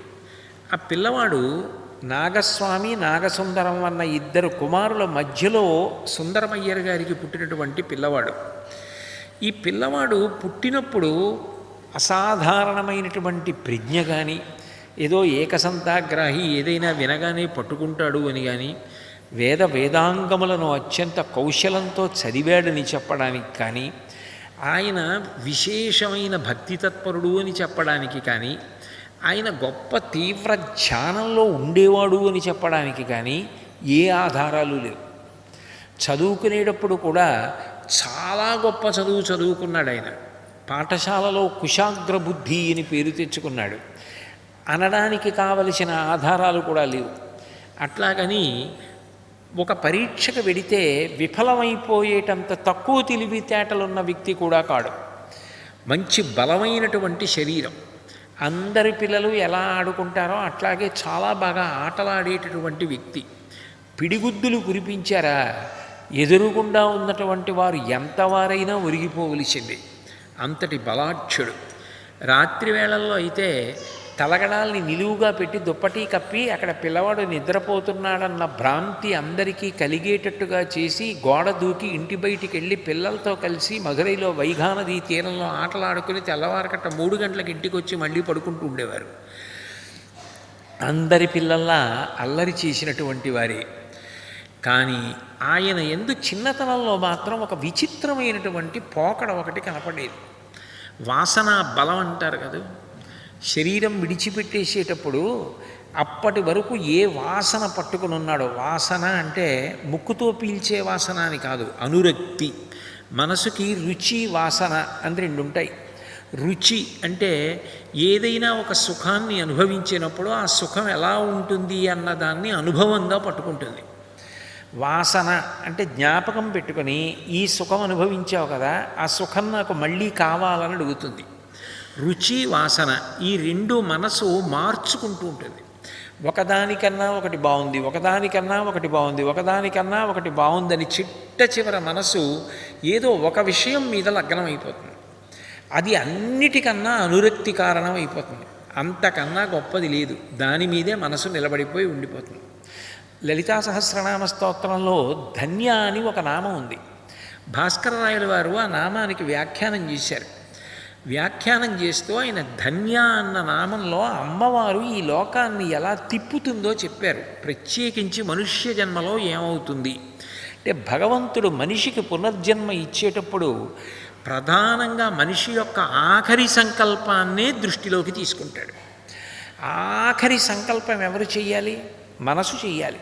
మనసు నుండే సంకల్ప వికల్పాలు వస్తాయి. మనసు దేని మీద కదులుతుంది? ఊపిరిని బట్టి కదులుతుంది. అందుకే చూడండి, బాగా కోపంగా ఉంటే ఊపిరి ఎక్కువ వేగంతో తీసి ఎక్కువ వేగంతో వదులుతారు. కామభోగమునందు ఎక్కువ వేగంతో తీసి ఎక్కువ వేగంతో వదిలిపెడతారు. కామము చేత, క్రోధము చేత అంటే రాగము చేత, ద్వేషము చేత ఊపిరి వేగాన్ని పుంజుకుంటుంది, మనసు కూడా వేగాన్ని పుంజుకుంటుంది. అంత వేగంగా కదిలిపోతున్నటువంటి మనసుతో మీరు సాధన చేయడం సాధ్యం కాదు. అందుకని ముందు మనసుని నిలబెట్టాలి. నిలబెట్టాలంటే ప్రాణాయామం చేస్తారు. ఆ మనసు ఏం చేస్తుందంటే, విషయవాసనల యందు తిరుగుతూ ఎక్కడో అక్కడ ఏదో ఒక రుచిని పట్టుకుంటూ ఉంటుంది. పట్టుకుని ఇది బాగుంది మనసులో పెట్టుకుంటుంది. అదే అనుభవించమన్నారనుకోండి, కొంత అనుభవించిన తర్వాత ఏముంది ఇందులో పెద్ద సుఖం అంటుంది. ఏదో చక్కెర పొంగలి బాగుంది అందనుకోండి, మీరు అదే పనిగా చక్కెర పొంగలి పెట్టారనుకోండి, అబ్బా ఇంక తినలేనంటుంది. మళ్ళీ 4 రోజులు పోయిన తర్వాత రుచి అంటే అనుభవం, వాసన మళ్ళీ జ్ఞాపకం చేస్తుంది. చేసి ఇప్పుడు తింటే బాగుండు మళ్ళీ అంటుంది. ఇది కాలాంతర్గతంలో ఏమవుతుంది అంటే, నడుస్తూ ఉండగా కాలంలోనే మనసు కూడా ప్రధానమైన విషయాన్ని ఏదో అనురక్తిని లోపల పెట్టుకుంటుంది. మీరు బాగా భాస్కరరాయల వారి వ్యాఖ్యానంలో పట్టుకోవలసిన విషయం ఏమిటంటే, మనసు పట్టుకోవడము అంటే కేవలము కోరిక చేత మాత్రమే పట్టుకోదు, ద్వేషం చేత కూడా పట్టుకుంటుంది. రెండు ఒక కత్తికున్నటువంటి 2 అంచులు. ఒకటి రాగము, 2 ద్వేషము. అందుకే రాగస్వరూప పాషాఢ్య క్రోధాకారాంకుశోజ్వల, 2 చేతులతో 2 ఆయుధాలు పట్టుకుంటుంది అమ్మవారు. రాగం అంటే అనురక్తి, దేని మీదో కోరిక, అది ఉండిపోయిందనుకోండి, అదే కోరిక అదే కోరిక అదే కోరిక ఉండిపోయిందనుకోండి, ఆఖరి స్మరణలో ఏం చేస్తుందంటే, ఆఖరి ఊపిరి పీల్చినప్పుడు, ఆఖరి ఊపిరి వదిలేసినప్పుడు దాన్నే స్మరిస్తుంది. ఉదాహరణకి అది ఏదో ఐశ్వర్యం గురించో, పొలాల గురించో, తోటల గురించో, నగల గురించో, బంధువుల గురించో, కొడుకుల గురించో, కూతుళ్ళ గురించో అటువంటి వాటి మీద ఉండిపోయిందనుకోండి. ఉండిపోతే భగవంతుడు అంటాడు, కాలంలో నీకు అపూర్వమైన మనుష్య జన్మని ఇచ్చాను, స్వరపేటికని పెట్టాను, దానితో భగవన్నామని చెప్పి తరించవచ్చు, బుద్ధినిచ్చాను, గురువునిచ్చాను, శాస్త్రాన్ని పట్టుకోవచ్చు. నువ్వు అన్నీ వదిలిపెట్టి కాలంలో వెళ్ళిపోయే కాలంలో వెళ్ళిపోయే వాటిని పట్టుకుని వాటిని స్మరిస్తూ వెళ్ళిపోయావు. కాబట్టి నీకు ఈ వ్యామోహం పోవాలి అంటే, ఎవరిని స్మరిస్తూ వెళ్ళిపోయావో వారి దగ్గరికే నిన్ను విషక్రిమిగా పంపుతాను, లేదా తిరియక్కుగా పంపుతాను. ఇదే తులసీదాస్ గారి జీవితంలో నిజము అని నిరూపించి చూపించారు కూడా. తులసీదాస్ గారు ప్రతిరోజు కాశీపట్టణం చివర కూర్చుని రామాయణం చెప్తుండేవారు. అనేక మంది వచ్చి కూర్చుంటూ ఉండేవారు. ఒక జమీందారు అటుగా వెళ్ళిపోతూ, ఇతనికి బుద్ధి లేదు, ప్రతిరోజు సాయంకాలం అయ్యేటప్పటికీ రామాయణం అని ప్రసంగం మొదలెడతాడు. వీళ్ళకి అంతకన్నా బుద్ధి లేదు, పనులు మానేసి వచ్చి కూర్చుని వింటూ ఉంటారు అంటూ ఉండేవాడు. ఈయన తులసీదాస్ గారు ప్రయత్నపూర్వకంగా మరునాడు జమీందారు గారి ఇంటికి వెళ్ళి, అయ్యా మీ శరీరం, మీ భోగాలు, మీ ఐశ్వర్యం శాశ్వతం కాదు, రాముడు రామనామం శాశ్వతం, మీకొక్కరికి రామాయణం కొంచెం సేపు చెప్తాను వినండి అనేవారు. ఆయనకి కోపం వచ్చి, మా ఇంటికి కూడా వచ్చి నాకు కూడా చెప్దాం అనుకుంటున్నావా, నేను విన్న రేపు రా అనేవాడు. అయినా రోజు వెళ్ళేవారు తులసీదాస్ గారు. రోజు వస్తున్నాడని వచ్చే వారం రా అన్నారు, వచ్చే నెల రా అన్నారు. గుర్తుంటుందిలే ఏమిటి అని వచ్చే ఏడాది రా అన్నాడు ఆ జమీందారు. ఆ మరు ఏడాది వెళ్ళారు తులసీదాస్ గారు గుర్తుపెట్టుకుని రామాయణం చెప్దామని. వెళ్ళేటప్పటికీ నేను వినను అని హఠం చేసిన ఆ జమీందారు ఆ ఐశ్వర్యం మీద భ్రాంతితో శరీరం వదిలేసి ఆ ఇంట పొలం దున్నడానికి ఎద్దై పుట్టి ఎదురుగుండా ఉన్నాడు. మహాభాగవతోత్తముడు కాబట్టి దివ్య దృష్టితో చూశారు. ఆ ఎద్దు ఎవరో కాదు, మీ నాన్నగారే. శరీరం వదిలి ఇప్పుడు ఎద్దుగా వచ్చాడు. భ్రాంతి పొలం మీద ఉండిపోయింది. ఆ పొలం దున్నుకుంటున్నాడు. ఇప్పుడు బాధపడుతున్నాడు. నన్ను చూసి పూర్వజన్మ స్మృతి కలిగి కందుల నీరు కారుస్తున్నాడని చెప్పారు. ఆర్తచింత అంటారు. అంటే మనసు అనవసరపోయిన విషయం. అంటే ఇక ఆ ఊపిరి ఆగిపోయిన ఉత్తర క్షణంలో తెగిపోయాయి అంతే అనుబంధాలన్నీ. నాన్నగారు నాన్నగారు అన్నా అదేం కదలదు, మామయ్య గారు అన్నా అదేం కదలదు, గురువుగారు అన్నా అదేం కదలదు, అన్నయ్య అన్నా కదలదు, తమ్ముడు అన్నా కదలదు. ఏమన్నా ఇంకా దానికి సంబంధాలు లేవు. ఊపిరితోటే అన్నీ తెగిపోయాయి. దానికి ఆ ఆస్తి లేదు, పాస్తి లేదు, ఏమీ లేవు, అన్నీ పోయాయి. కానీ ఇన్ని పోతున్నా దాంతో అనుబంధం పెట్టుకుపోయాడు కదూ. అందుకని చెప్పి అక్కడికి తిరిగి ఎక్కువగా రావాలి. దాని మనసు అత్యంత ప్రధానం. మనసు ఎప్పుడూ దేని మీద అనురక్తి పొందిందో అది పునర్జన్మకు కారణమై కూర్చుంటుంది. దాని సాధన యందు అత్యంత ప్రధానమేది అంటే మనసు దేని మీద బాగా ప్రీతిని పొందుతోందో పరిశీలించుకొనుటయే. నాకు రామాయణం మీద భ్రాంతి ఉండిపోతోంది అనుకోండి, ఎప్పుడూ రామాయణం చదవాలని రామాయణం గుర్తొస్తోంది అనుకోండి, మంచిదే. అక్కర్లేని విషయాల మీదకి భ్రాంతి విడుతోందనుకోండి, నేను నా సాధన తీవ్రతరం చెయ్యాలని గుర్తు. దానికి వ్యతిరేకం రౌద్రచింత. ఎవరి మీదో కోపం పెట్టుకుని వాడు నన్ను పాడి చేశాడు, లేకపోతే నాకు ఇంకా ఇంతొచ్చి ఉండేది అని భ్రాంతి పెట్టుకున్నాడు అనుకోండి, ఆఖరణ వాణ్ణే స్మరిస్తుంది కోపంతో. రెండిటికీ తేడా ఏముంది? అందుకని మళ్ళీ తిరిగి ఎక్కువగా అక్కడికే వస్తాడు, శత్రువు ఇంటికి వస్తాడు.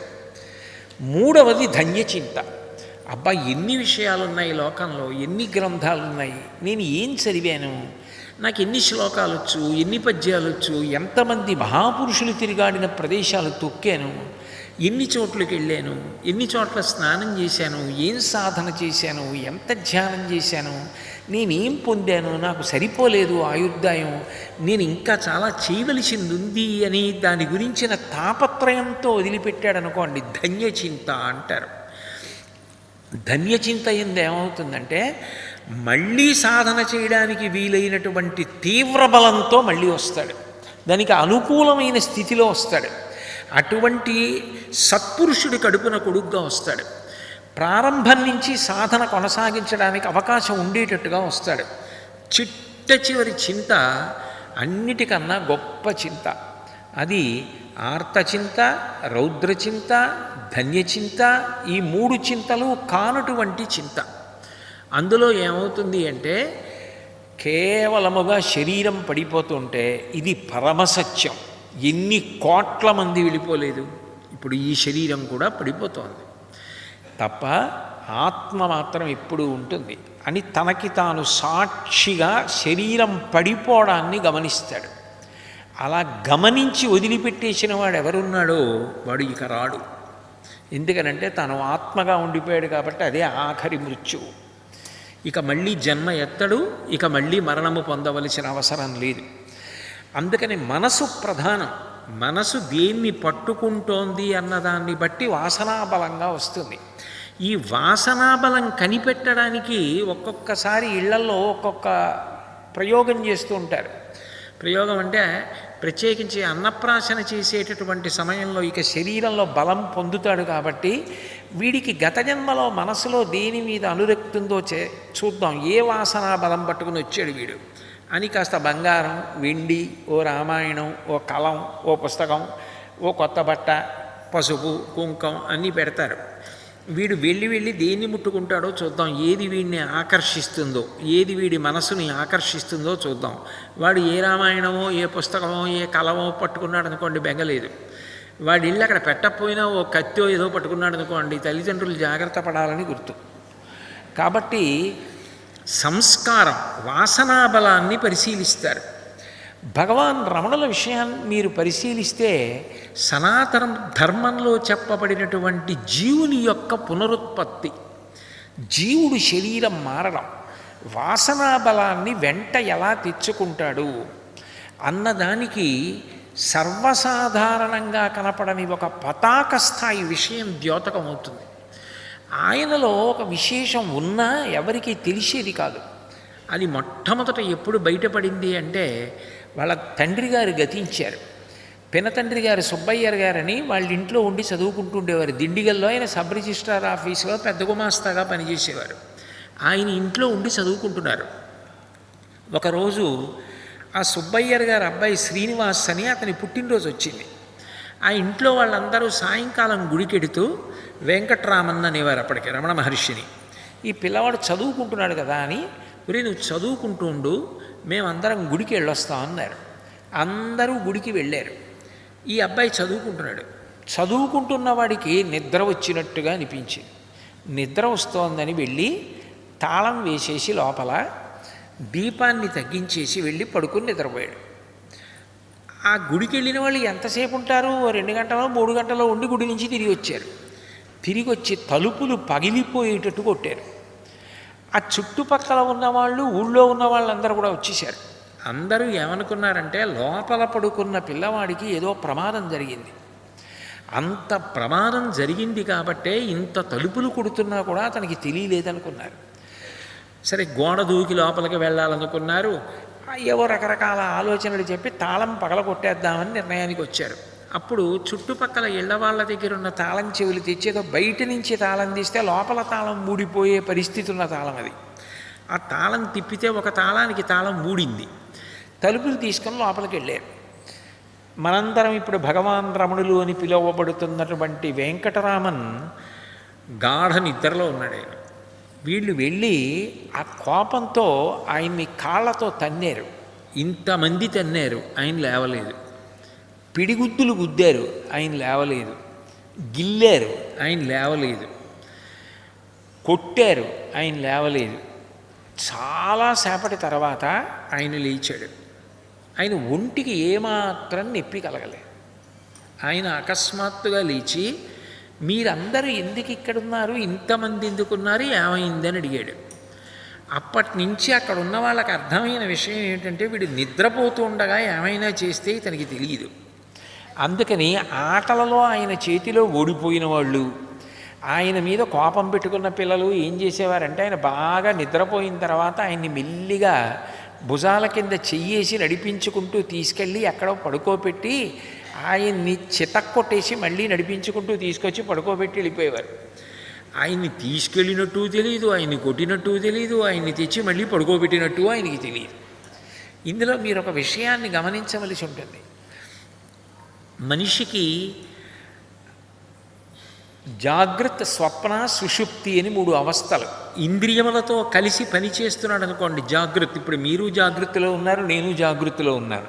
స్వప్నావస్థ అంటే నిద్రపోతున్నప్పుడు మనసు ఇంకా ఆత్మలోకి లయం అయిపోకుండా తెలివిగా ఉంటుంది. ఉండి తాను జాగృతిలో ఉండగా ఏవి చూసిందో, ఏవి కోరిందో వాటిని సృష్టించుకొని కనపడుతుంటుంది. అది స్వప్నావస్థ, కలకంటుంది.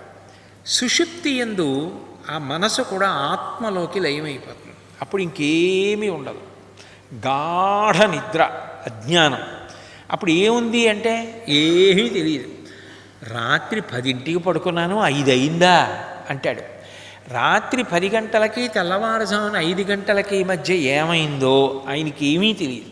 నిజంగా ఒకవేళ ఆయన పక్కన నాగుపాము వచ్చి పడుకొని వెళ్ళిపోయినా ఆయనకి తెలియదు. ఆయనకి ఇష్టమైన వాళ్ళు వచ్చినా ఆయనకి తెలియదు. దొంగొచ్చి పట్టుకుపోయినా ఆయనకి తెలియదు.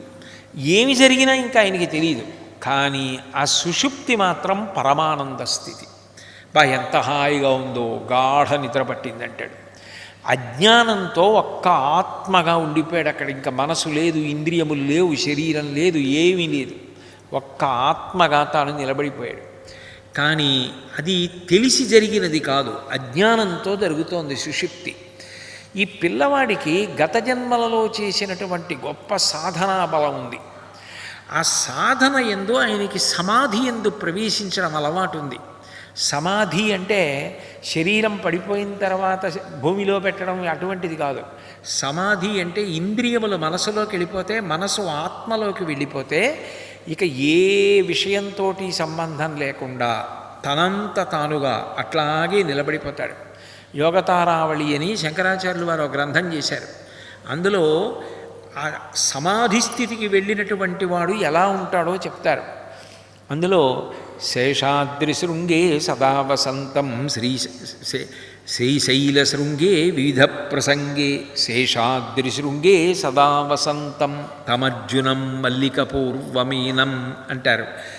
శ్రీశైలశృంగకుహరోపకదోపలప్స్యే గాత్రం యదా మమలతా పరివేష్టయంతి కర్ణీ యదా విరచయంతి ఖగాశ్చనీడాస్ అంటారు.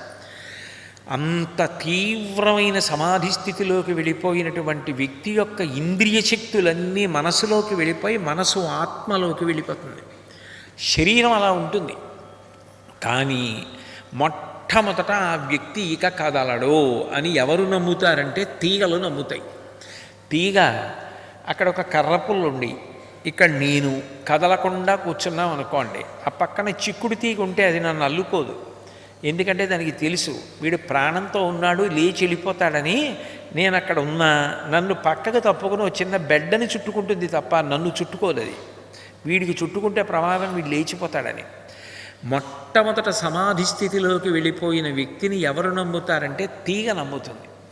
గాత్రం యదామలతా పరివేష్టయంతి, తీగలు చుట్టుకుంటాయి. తీగలు చుట్టుకోగానే పక్షులు నమ్ముతాయి వీడు సమాధి స్థితిలో ఉన్నాడని. పుల్లలు తెచ్చి పక్షులు చెవుల్లో పెడతాయి. కర్ణే యదాహ విరచయంతి ఖగాశ్చ నీడాస్, అవి గూళ్ళు కట్టి అందులో గుడ్లు పెట్టి పొదిగి పిల్లల్ని చేసి అరుస్తూ ఉంటాయి. అయినా సరే ఈయనకేం వినపడదు. తీగలు అల్లుకుపోతాయి, ఆయనకేం తెలియదు. పుట్టలు పెట్టేశాయని వర్ణిస్తారే పురాణాల్లో, అటువంటి సమాధి స్థితి. ఆ సమాధి స్థితి ప్రయత్నపూర్వకంగా సాధన చేత సంపాదించాడు. అజ్ఞానం చేత ఏదో గాఢ సుషుప్తిలో నిద్రావస్థ ఎందు పొందినది కాదు. తనంత తానుగా ఇంద్రియాల్ని మనసులోకి పెట్టి మనసుని తీసుకెళ్ళి ఆత్మలో కలిపేయడం ఆయనకు వచ్చింది.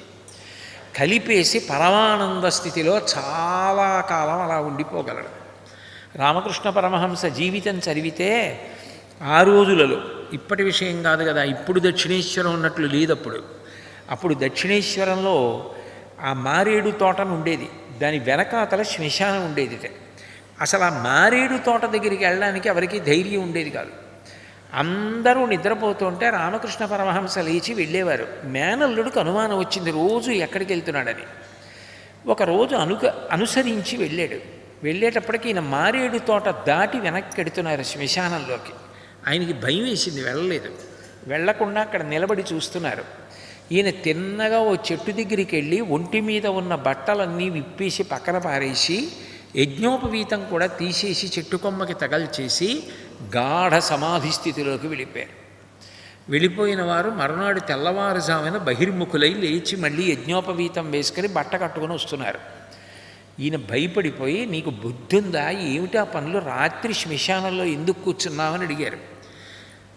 నేను మనిషిని, నాకొక అభిమానం ఉంది, ఇదేమీ లేకుండా ఉండడానికి వస్త్రం తీసేస్తాను, నేను ఫలానా అని కూడా జ్ఞాపకం ఉండకూడదు, అందుకని యజ్ఞోపవీతం కూడా తీసేస్తాను, అక్కడికి ఎవ్వరూ రాకూడదు, నా సమాధికి భంగం కలగకూడదు, ఎవరూ రాత్రి రారు కాబట్టి శ్మశానంలో కూర్చుంటాను, సమాధి స్థితిలోకి వెళ్ళి నేను పరమానందాన్ని పొందుతానని చెప్పారు రామకృష్ణ పరమహంస.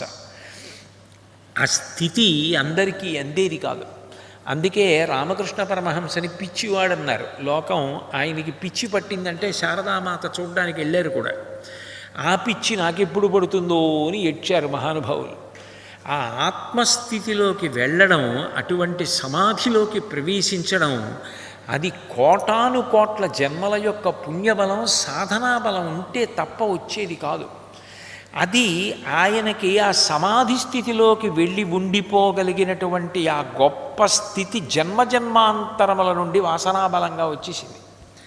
ఆ వచ్చేయడంలో అందరూ ఏమనుకునేవారంటే అదొక గాఢ నిద్ర, అదొక మొద్దు నిద్ర అనుకునేవారు. కాదు, ఈయన రాబోయే కాలంలో చాలా గొప్పగా సమాధిలోకి వెళ్ళిపోతారు అని ఎవరు ఊహించలేదు. అందుకే ఆయన అరుణాచలం వెళ్ళినప్పుడు పాతాళలింగం దగ్గరికి అసలు వెళ్ళడానికి కూడా ఎవ్వరూ ధైర్యం చేసేవారు కాదు. దాని నిండా పాములు, తేళ్ళు, జెర్రిలు, కటిక చీకటి ఉండేవి. బయట కూర్చుంటే పిల్లలు రాళ్ళు విసురుతున్నారు, ఎవరో పట్టుకొచ్చి అన్నం పెడుతున్నారని ఆయన అక్కడికి వెళ్ళిపోయి ఆ పాతాళలింగం వెనక కటిక చీకట్లో కూర్చుని పద్మాసనం వేసుకొని ఆనందానుభూతిలో ఉండిపోతే తొడల కింద తేళ్ళు, జెర్రిలు చేరి కరిచేసి నెత్తురు కారి అట్టలు కట్టేస్తే పొడుచుకుని తొడల్లో ఉన్న మాంసం తింటూ ఉంటే ఆయనకి తెలియకుండా సమాధి స్థితిలో అట్లాగే ఉండేవారు. శేషాద్రి స్వామి మొట్టమొదట చూసి లోపల బ్రాహ్మణ స్వామి ఒక పిల్లాడున్నాడు రక్షించమని చెప్తే తీసుకొచ్చారు బయటికి. అంటే భవిష్యత్ కాలంలో అంత గొప్ప సమాధి స్థితిని అనుభవించడానికి కారణమైనటువంటి పూర్వజన్మ వాసనా బలం ఆయనకి అట్లా వచ్చేసింది తనంత తానుగా. అది ఒక జన్మ సాధన కాదు. అంటే మనకి శాస్త్రాల్లో చెప్పబడిన విషయం, నువ్వు ఒక జన్మలో సాధన మొదలు పెడితే అది ఎక్కడికి పోదు, అది వెంట వచ్చి కాపాడుతుంది, అది జన్మ జన్మలలో పెరుగుతుంది. అసలు సాధన అన్నది మొదలు పెట్టాలి. అసలు ఏదీ మొదలు పెట్టకపోతే విషయవాసనల వైపుకు వెళ్ళిపోతుంది మనస్సు. ఆ సాధన ఎంత గొప్పగా వెంట వస్తుందో చూపించారు. అందుకే పిల్లవాడు అప్పటికీ ఆటలాడుకునే పిల్లవాడిగా ఉండేవాడు. ఆయన జీవిత క్రమ పరిణామంలో అనేక విషయాలు క్రమక్రమంగా ఆయన్ని అటువంటి స్థితి వైపుకి తీసుకెళ్ళిపోయి, అప్పటికి ఆయన అంత గొప్ప వాసనాబలంతో ఉన్నవారని ఎవ్వరూ అనుకోలేదు. కేవలం మొద్దు నిద్ర ఉన్న పిల్లవాడు అనుకునేవారు. ఆయన ఒక రోజున అందరి పిల్లల్లాగే పాఠశాలకు ఎడుతున్నారు. ఈ లక్ష్మణయ్యర్ గారి బంధువు ఒక ఆయన రైల్లోంచి దిగి వస్తున్నాడు. ఆ రైల్వే స్టేషన్కి వెళ్ళే దారిలో ఉండేది పాఠశాల. వస్తుంటే ఈయన ఇటువైపు నుంచి వెడుతూ ఎక్కడి నుంచి వస్తున్నారు అని అడిగారు. పెద్దవారు కదా, పరిచయం ఉన్నవారు, గౌరవంగా అడగాలి కదా అని. అరుణాచలం నుంచి వస్తున్నాను అన్నారు ఆయన. అంతకుముందు అరుణాచలము అన్న క్షేత్రం పేరు రమణ మహర్షి ఎన్నో మార్లు విన్నారు. అరుణాచలం గురించి ఆయనకి తెలుసు. కానీ పక్వానికి రావాలంటారు చూసారా, బియ్యం అన్నీ తీసుకెళ్ళి నీళ్లల్లో పోసి మరిగిస్తూ గిన్నెని అగ్నిహోత్రం మీద పెడతారు. ప్రతి బియ్యపు గింజ ఉడకడం పూర్తయిపోయిందని తెలియాలంటే అన్నం ఉడికిపోయిందని గుర్తు. అట్లా భక్తి మంచి పక్వస్థితికి రావాలి. అన్ని మాటలు అరుణాచలం గురించి విన్నా ఆయన కేవలం సాధారణంగా తీసుకునేవారు, దాన్ని ఏమంత పట్టించుకోలేదు. ఆ రోజున ఆ వ్యక్తి వస్తూ అరుణాచలం నుంచి వస్తున్నాను అన్నాడు. అంతే, ఆయన స్థాణువై నిలబడిపోయారు. ఆయనలో ఒక గొప్ప ఉద్వేగం కలిగింది.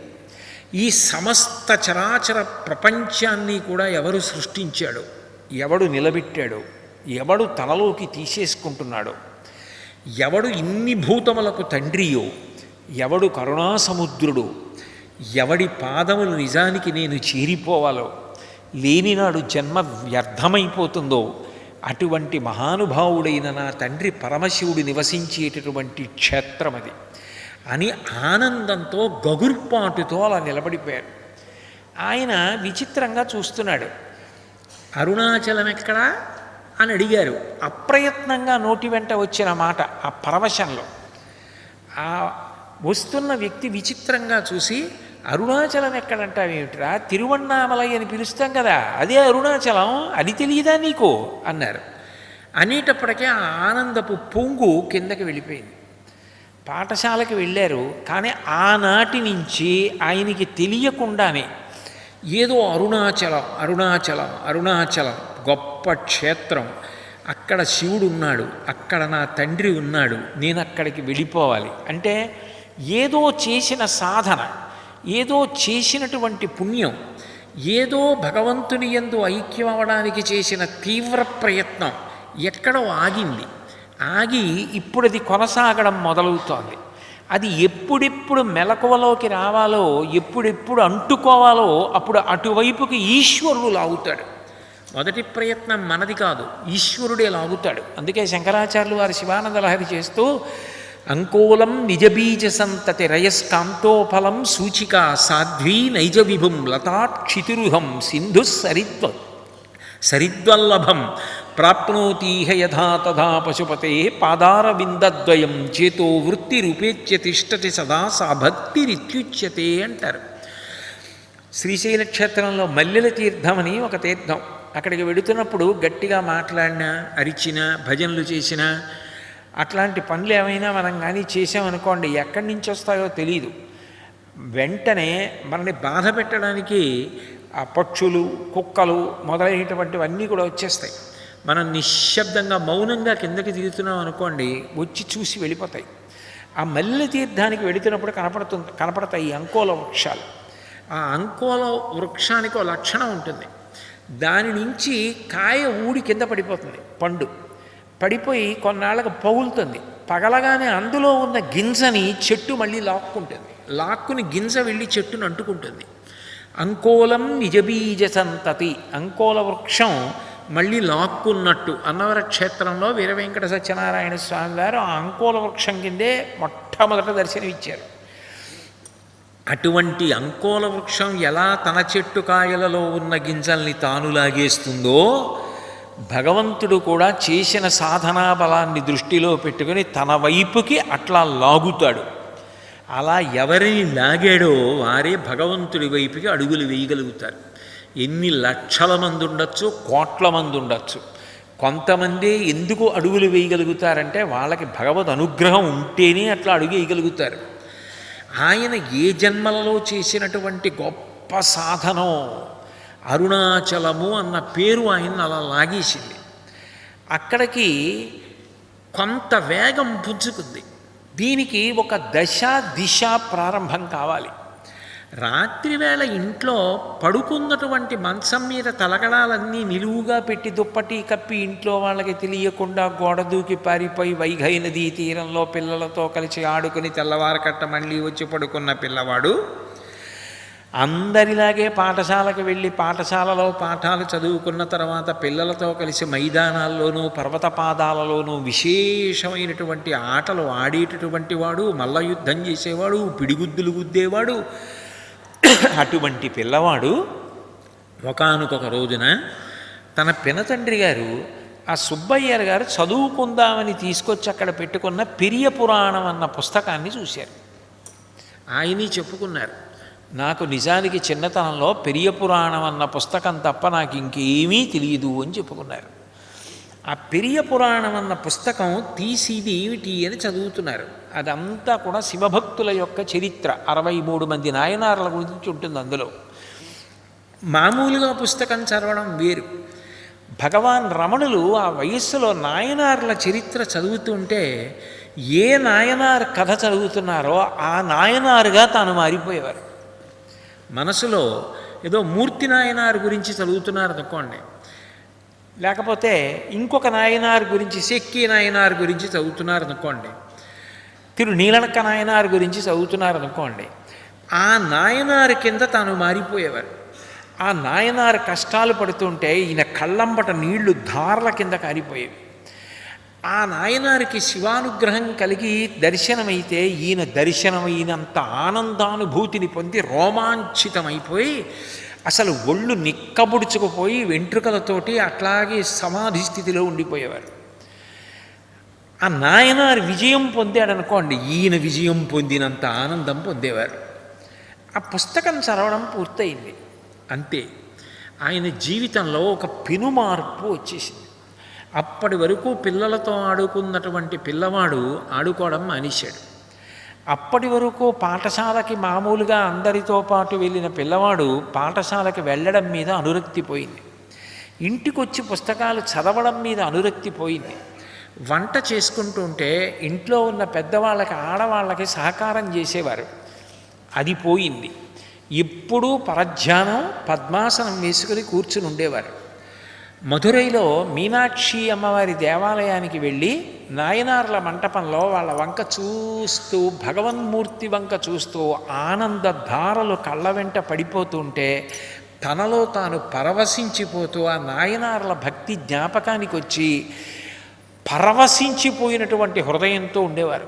శంకరులు శివానంద లహరిలోనే అంటారు, ఆనందాశ్రుభిరాతనోతి పులకం నైర్మల్యతశ్చాదనం వాచాశంఖముఖస్థితైశ్చ జఠరా పూర్తిం చరిత్రామృతైః రుద్రాక్షైర్భసితేన దేవ వపుషో రక్షాం భవద్భావనా పర్యంకే వినివేశ్య భక్తిజననీం భక్తార్భకం రక్షతి అంటారు. ఆ భక్తి అన్న తల్లి పసిపిల్లవాడిని తల్లి ఎలా కాపాడుతుందో అలా కాపాడుతుంది. చూడండి, ఒక పసిపిల్లవాడు పాల కోసం ఏడుస్తుంటే మేనత్త వచ్చి పాలు పట్టించడానికి ప్రయత్నిస్తే వాడు అమ్మ కోసం ఏడుస్తున్నప్పుడు వాడు పాలు తాగడం ఆకలిస్తున్నా. అమ్మ వచ్చిందనుకోండి, వాడు ఆనందపడిపోతాడు. అమ్మ ఎత్తుకుని పాల సీసా పీక నోట్లో పెట్టగానే వాడు ఏడు పాపేసి పరమ సంతోషంతో పాలు తాగుతాడు. వాడికి పాలు కాదు, అమ్మ పాలు పట్టడం కావాలి. ఆనందాశ్రుభిరాతనోతి పులకం, ఆనంద భాష్పాలు పడిపోతూ అమ్మ పాలు పడుతుంటే తాగిన పిల్లవాడిలా, రోమాంచితమైన పిల్లవాడిలా, రాతనోతి పులకం నైర్మల్యతశ్చాదనం, ఈగలు దోమలు కుట్టకుండా అమ్మ పిల్లవాడిని పడుకోబెట్టో పల్చటి బట్ట కప్పుతుంది, మెత్తటి బట్ట. భక్తి ఏం చేస్తుంది అంటే మనసుకి నిర్మలత్వాన్ని ఇస్తుంది. ఆ నిర్మలత్వం చేత రాగద్వేషాలు లేకుండా పరమ ప్రశాంతమైన స్థితిలో ఉంటాడు, ఏ ఉద్వేగము ఉండదు. కాబట్టి రాతనోతి పులకం నైర్మల్యతశ్చాదనం వాచాశంఖముఖస్థితైశ్చ జఠరా పూర్తిం చరిత్రామృతైః.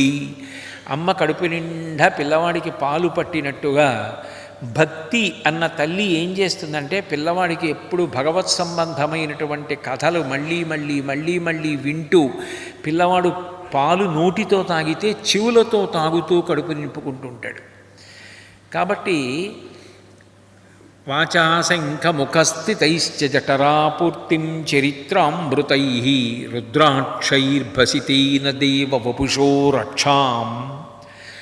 ఆ విభూతి పెట్టుకుని మెడలో రుద్రాక్షలు వేసుకొని భగవత్ సంబంధమైనటువంటి భూషణములను నేను ధరించానని, అంతకన్నా గొప్ప భూషణాలు లేవని ఎంతో సంతోషంతో ఉంటాడు. అమ్మ ఊయల ఊపినట్టే భవద్భావనా పర్యంకే వినివేశ్య భక్తి జననీం భక్తార్భకం రక్షతి. అర్భకుడైన పిల్లవాణ్ణి ఊయలలో పడుకోబెట్టి ఊపుతో పాట పాడుతూ అమ్మ జోకొట్టి పడుకోబెట్టినట్టే భక్తి అన్న తల్లి ఎప్పుడు భగవత్ సంబంధమైన భావాలలో ఊయల ఊగుతూ ఉంటాడు భక్తుడు. అందుకని భక్తి తల్లి అయి భక్తుణ్ణి కాపాడుతుంది. పక్కన తల్లి లేకపోతే పిల్లవాడు ఎలా తల్లడిల్లిపోయి శోకిస్తాడో అలా తల్లడిల్లిపోయి శోకిస్తాడు భక్తుడు కూడా.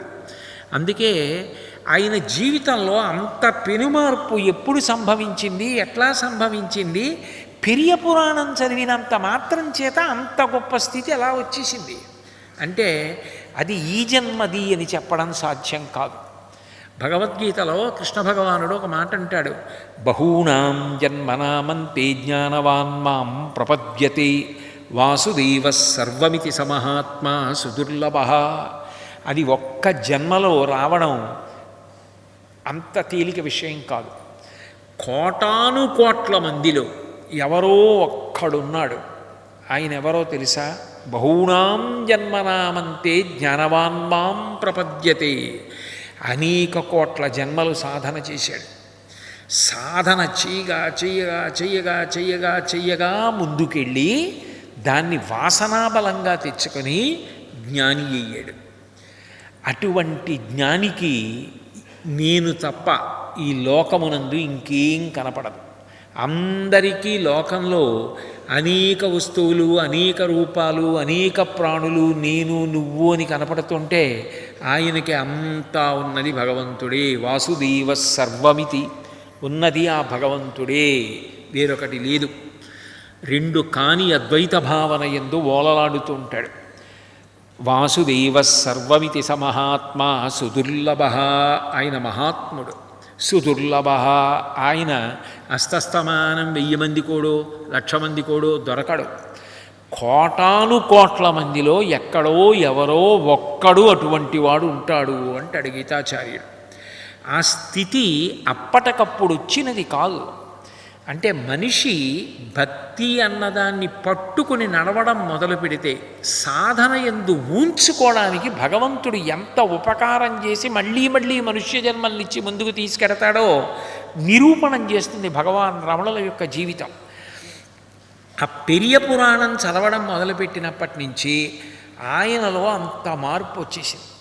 ఈ మార్పు ఒక రోజున ఏ స్థితికి వెళ్ళిపోయింది అంటే, ఇక పరీక్షకి కొన్ని నెలలు ఉంది.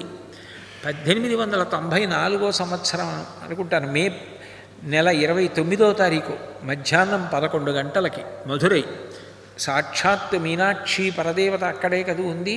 అమ్మవారి గురించి చెప్తూ సౌందర్యలహరిలో అంటారు, ఆ తల్లి ఏం చేస్తుందంటే మహామాయా విశ్వం భ్రమయసి పరబ్రహ్మ మహిషి, మహామాయ ఎందు తిప్పుతూ ఉంటుంది.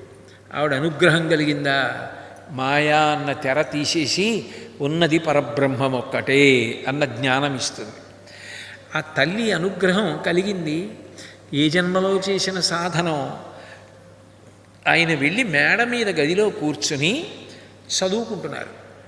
ఆ చదువుకుని పడుకున్నారు. ఆ పడుకున్నప్పుడు అందరూ కిందకి దిగిపోయారు, ఎవ్వరూ లేరు, ఒక్కరే ఉన్నారు. అకస్మాత్తుగా ఆయనకి నాకు మరణం కలుగుతోంది, నేను మృత్యువుని పొందుతున్నాను, నేను చనిపోతున్నానన్న భావన కలిగింది. ఊపిరి అందట్లేదని, ఇక గుండె కొట్టుకోవడం ఆగిపోతోందని, ఒళ్ళంతా చెమట పట్టేస్తోందని, కాళ్ళు బిగుసుకుపోవడం మొదలు పెడుతున్నాయని, 2 పెదవులు గట్టిగా నొక్కుకుపోతున్నాయని ఆయనకి అర్థమైంది. సర్వసాధారణంగా అది భయకారకం.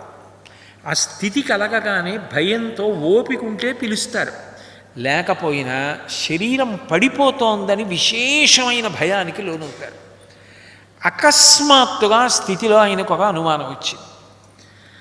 శరీరం బిగుసుకుపోతోంది, కాళ్ళు బిగుసుకుపోతున్నాయి, చేతులు బిగుసుకుంటున్నాయి, పెదవులు ముడిపడిపోయాయి, దవడలు తెరుచుకోవట్లేదు, గుండె కొట్టుకోవడం తగ్గిపోతోంది, ఊపిరి అందట్లేదు. అంటే ఈ శరీరం పడిపోతోంది. ఈ శరీరము మృత్యుపాలవుతోందని ఏదో తెలుసుకుంటోంది. ఆ తెలుసుకుంటున్నది మాత్రం అలాగే ఉంది.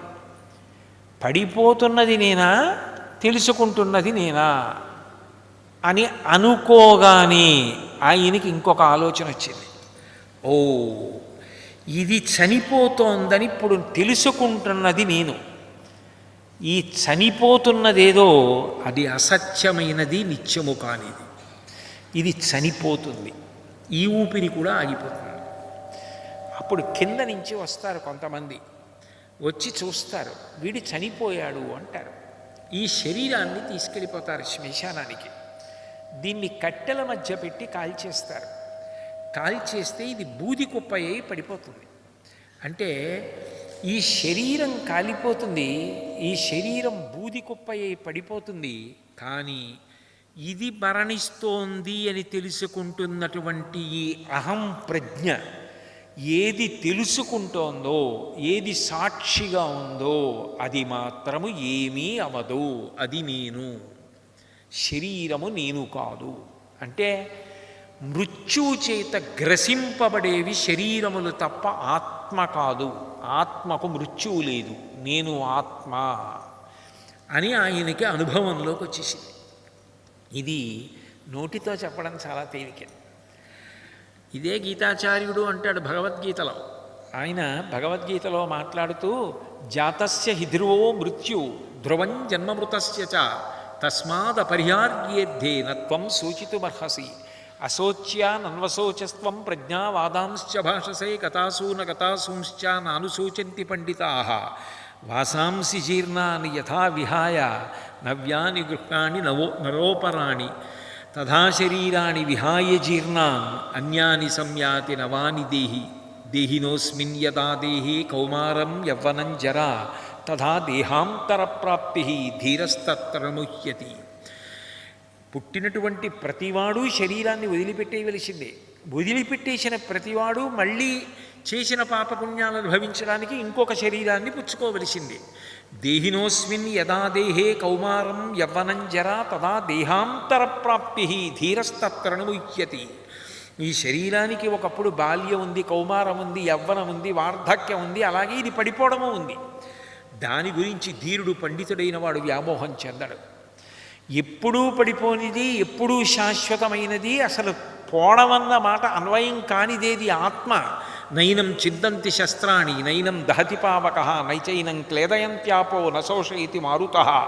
అది గాలి చేత కొట్టబడదు, అగ్ని చేత కాల్చబడదు, నీటి చేత తడపబడదు, కత్తి చేత నరకబడదు. అది ఆత్మ. కానీ అది నేను అన్నది అనుభవంలోకి రాదు. ఈ శరీరమే నేను అన్న భ్రాంతి ఉండిపోతుంది. దాన్ని తొలగించుకోవడం సాధ్యం కాదు. తన కళ్ళ ముందు కొన్ని కోటాను కోట్ల ప్రాణులు వెళ్ళిపోతున్నాయి. తన ముత్తాత వెళ్ళిపోయాడు, తాత వెళ్ళిపోయాడు, తండ్రి వెళ్ళిపోయాడు, బంధువులు వెళ్ళిపోతున్నారు, ఇన్ని చూస్తున్నాడు. నేను మాత్రం ఉంటానంటాడు. ఆ నేను శరీరం అంటాడు. ఈ శరీరం మారిపోతోందని చూస్తున్నాడు. ఇది ఒకప్పుడు శిశువు, ఇది ఒకప్పుడు బాల్యంలో ఉంది, తర్వాత యవ్వనంలోకి వెళ్ళింది, తర్వాత వార్ధక్యంలోకి వెళ్ళింది. దీనికి జుట్టు తెల్లబడిపోతోంది, దీని శరీరం ముడతలు పడిపోతోంది, దీనికి పూర్వం ఉన్న సత్తా లేదు, దీనికి పూర్వం ఉన్న ఓపిక లేదు, దీనికి ఓపిక క్షీణించిపోతోంది. క్షీణించి ఒకనాడిది పతనం అయిపోతుంది. ఇది ఉండదు. ఇవాళ ఉన్న ఈ శరీరం కొన్ని సంవత్సరాల తర్వాత ఇక కనపడదు. అది గోడ మీద చిత్రపటంగా నిలబడిపోతుంది అంతే. శరీరం వెళ్ళిపోతుంది పంచభూతాల్లోకి. కానీ వెళ్ళనిది ఆత్మ. శరీరంతో ఉందామని అందరు అనుకున్నారు, కానీ ఎవరూ లేరు. ఎవరి శరీరమైనా వెళ్ళిపోవలసిందే అన్నదాన్ని అంగీకరించలేడు. ఇది ఉంటుంది. వాళ్ళందరూ అమాయకులు వెళ్ళిపోయారు, నేను మాత్రం ఉంటాను అని మాత్రం ఎవరికి వారే ఈ శరీరాన్ని చూపించి అనుకుంటాడు. కానీ వెళ్ళిపోయే శరీరం వెళ్ళిపోతుందని, వెళ్ళని ఆత్మ వెళ్ళదని, వెళ్ళని ఆత్మ నేనని మాత్రం అనుకోడు.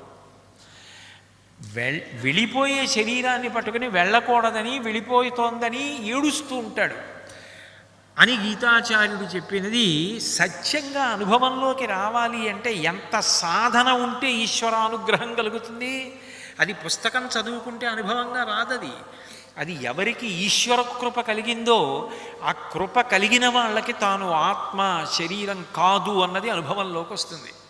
తప్ప నేను ఇన్ని పుస్తకాలు చదివానండి అంటే అది అనుభవంలోకి ఎందుకు వస్తుంది? మామిడి పండు గురించి ఎన్నో పుస్తకాలు చదవడం వేరు, మామిడి పండు తినడం వేరు. మామిడి పండు తింటే అనుభవంలోకి వస్తుంది, కానీ మామిడి పండు గురించి పుస్తకాలు చదివితే తెలుస్తుందా? పుస్తకాలు అమ్మే చోటుకు వెళ్ళి మీ దగ్గర ఎన్ని రామాయణాలు ఉన్నాయంటే ఎంతమంది రామాయణాలు ప్రచురించారో, ఎంతమంది రచయితలు రాశారో అన్నీ ఆయన చెప్పచ్చు మీకు. ఇదిగోనండి, ఇది 6 పుస్తకాలు ఉంది, ఇది 8 పుస్తకాలు ఉంది, ఇది 12 పుస్తకాలు ఉంది, ఇది 3000 రూపాయలండి, ఇది 300 రూపాయలండి, ఇది వచనం అండి, ఇది పద్యం అండి, ఇది శ్లోకం అండి, ఇది తెలుగు అండి, ఇది సంస్కృతం అండి, ఇన్ని చెప్పచ్చు. ఇన్ని చెప్పిన ఆయనకి రామాయణంలో ఏముందో మాత్రం తెలియకపోవచ్చు. ఎందుకంటే ఆయన పుస్తకం అమ్మడం ఒకటే చేస్తున్నాడు, కానీ పుస్తకంలో ఏముందో ఆయన చదవడు కదా. మామిడి పండు తినని వాడికి మామిడి పండు గురించి ఎంత చదివినా మామిడి పండు రుచి తెలియదు కదా. మామిడి పండు తింటే మామిడి పండు రుచి అనుభవంలోకి వచ్చినట్టు ఆత్మ అనుభవంలోకి రావడానికి ఆ అనుభవం మన పరిశ్రమ చేత వచ్చేది కాదు. మన పరిశ్రమ ఎక్కడి వరకు అంటే భక్తితో కర్మాచరణమో. అందుకంటాడు భీష్ముడు విష్ణు సహస్రనామ స్తోత్ర పీఠికలో ఆచార ప్రభవో ధర్మ అంటాడు. నీకు తెలిసిన్నది కాదు ధర్మం, నువ్వు ఆచరించినది ధర్మం. నువ్వు ఏ ధర్మాన్ని ఆచరిస్తూ వెళ్ళిపోతున్నావో దాని చేత భగవంతుడు ప్రీతి చెందుతాడు. ప్రీతి చెంది అది ఎప్పుడు ఇస్తాడంటే, రమణులకు ఎప్పుడు వచ్చింది అనుభవంలోకి? ఎవరికి తెలుసు అలా వస్తుందని? ఆయనకు వచ్చింది అనుభవంలోకి. అది ఒక్కసారి రాగానే పడుకున్న వ్యక్తి పైకి లేచారు అంతే. పూర్వం రమణులు వేరు, ఈ రమణులు వేరు.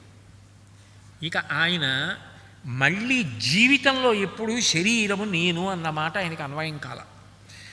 ఆయనకి ఎంత విచిత్రం అయిపోయింది అంటే, పాఠశాలకి వెళ్ళాలన్నా, పిల్లలతో కలవాలన్నా, చదువుకోవాలన్నా, అన్నం తినాలన్నా, పుస్తకాలు చదవాలన్నా, వ్రాయాలన్నా ఆయనకి ఒళ్ళు మంటలు వచ్చేది. పద్మాసనం వేసుకొని తనలో తాను రమిస్తూ సమాధిలోకి వెళ్ళిపోతే ఒళ్ళు చల్లగా ఉండేది. అదే నవనీత చౌర్యం దశమస్కంధంలో.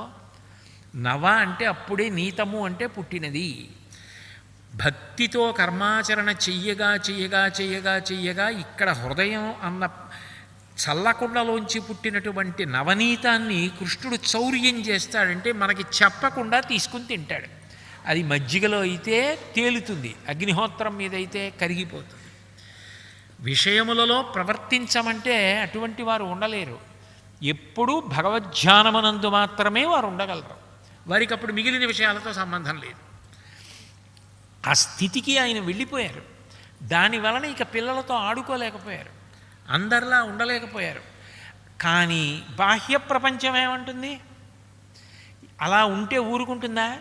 వీడికి చదువు అక్కర్లేదు, సంధ్య అక్కర్లేదు, ఆటలు అక్కర్లేదు, ఇంట్లో ఒకళ్ళకి ఉపకారం చేయడు. ఏమిటి విపరీత బుద్ధి? నువ్వేమైనా మహాపురుషుణ్ణి అనుకుంటున్నావా?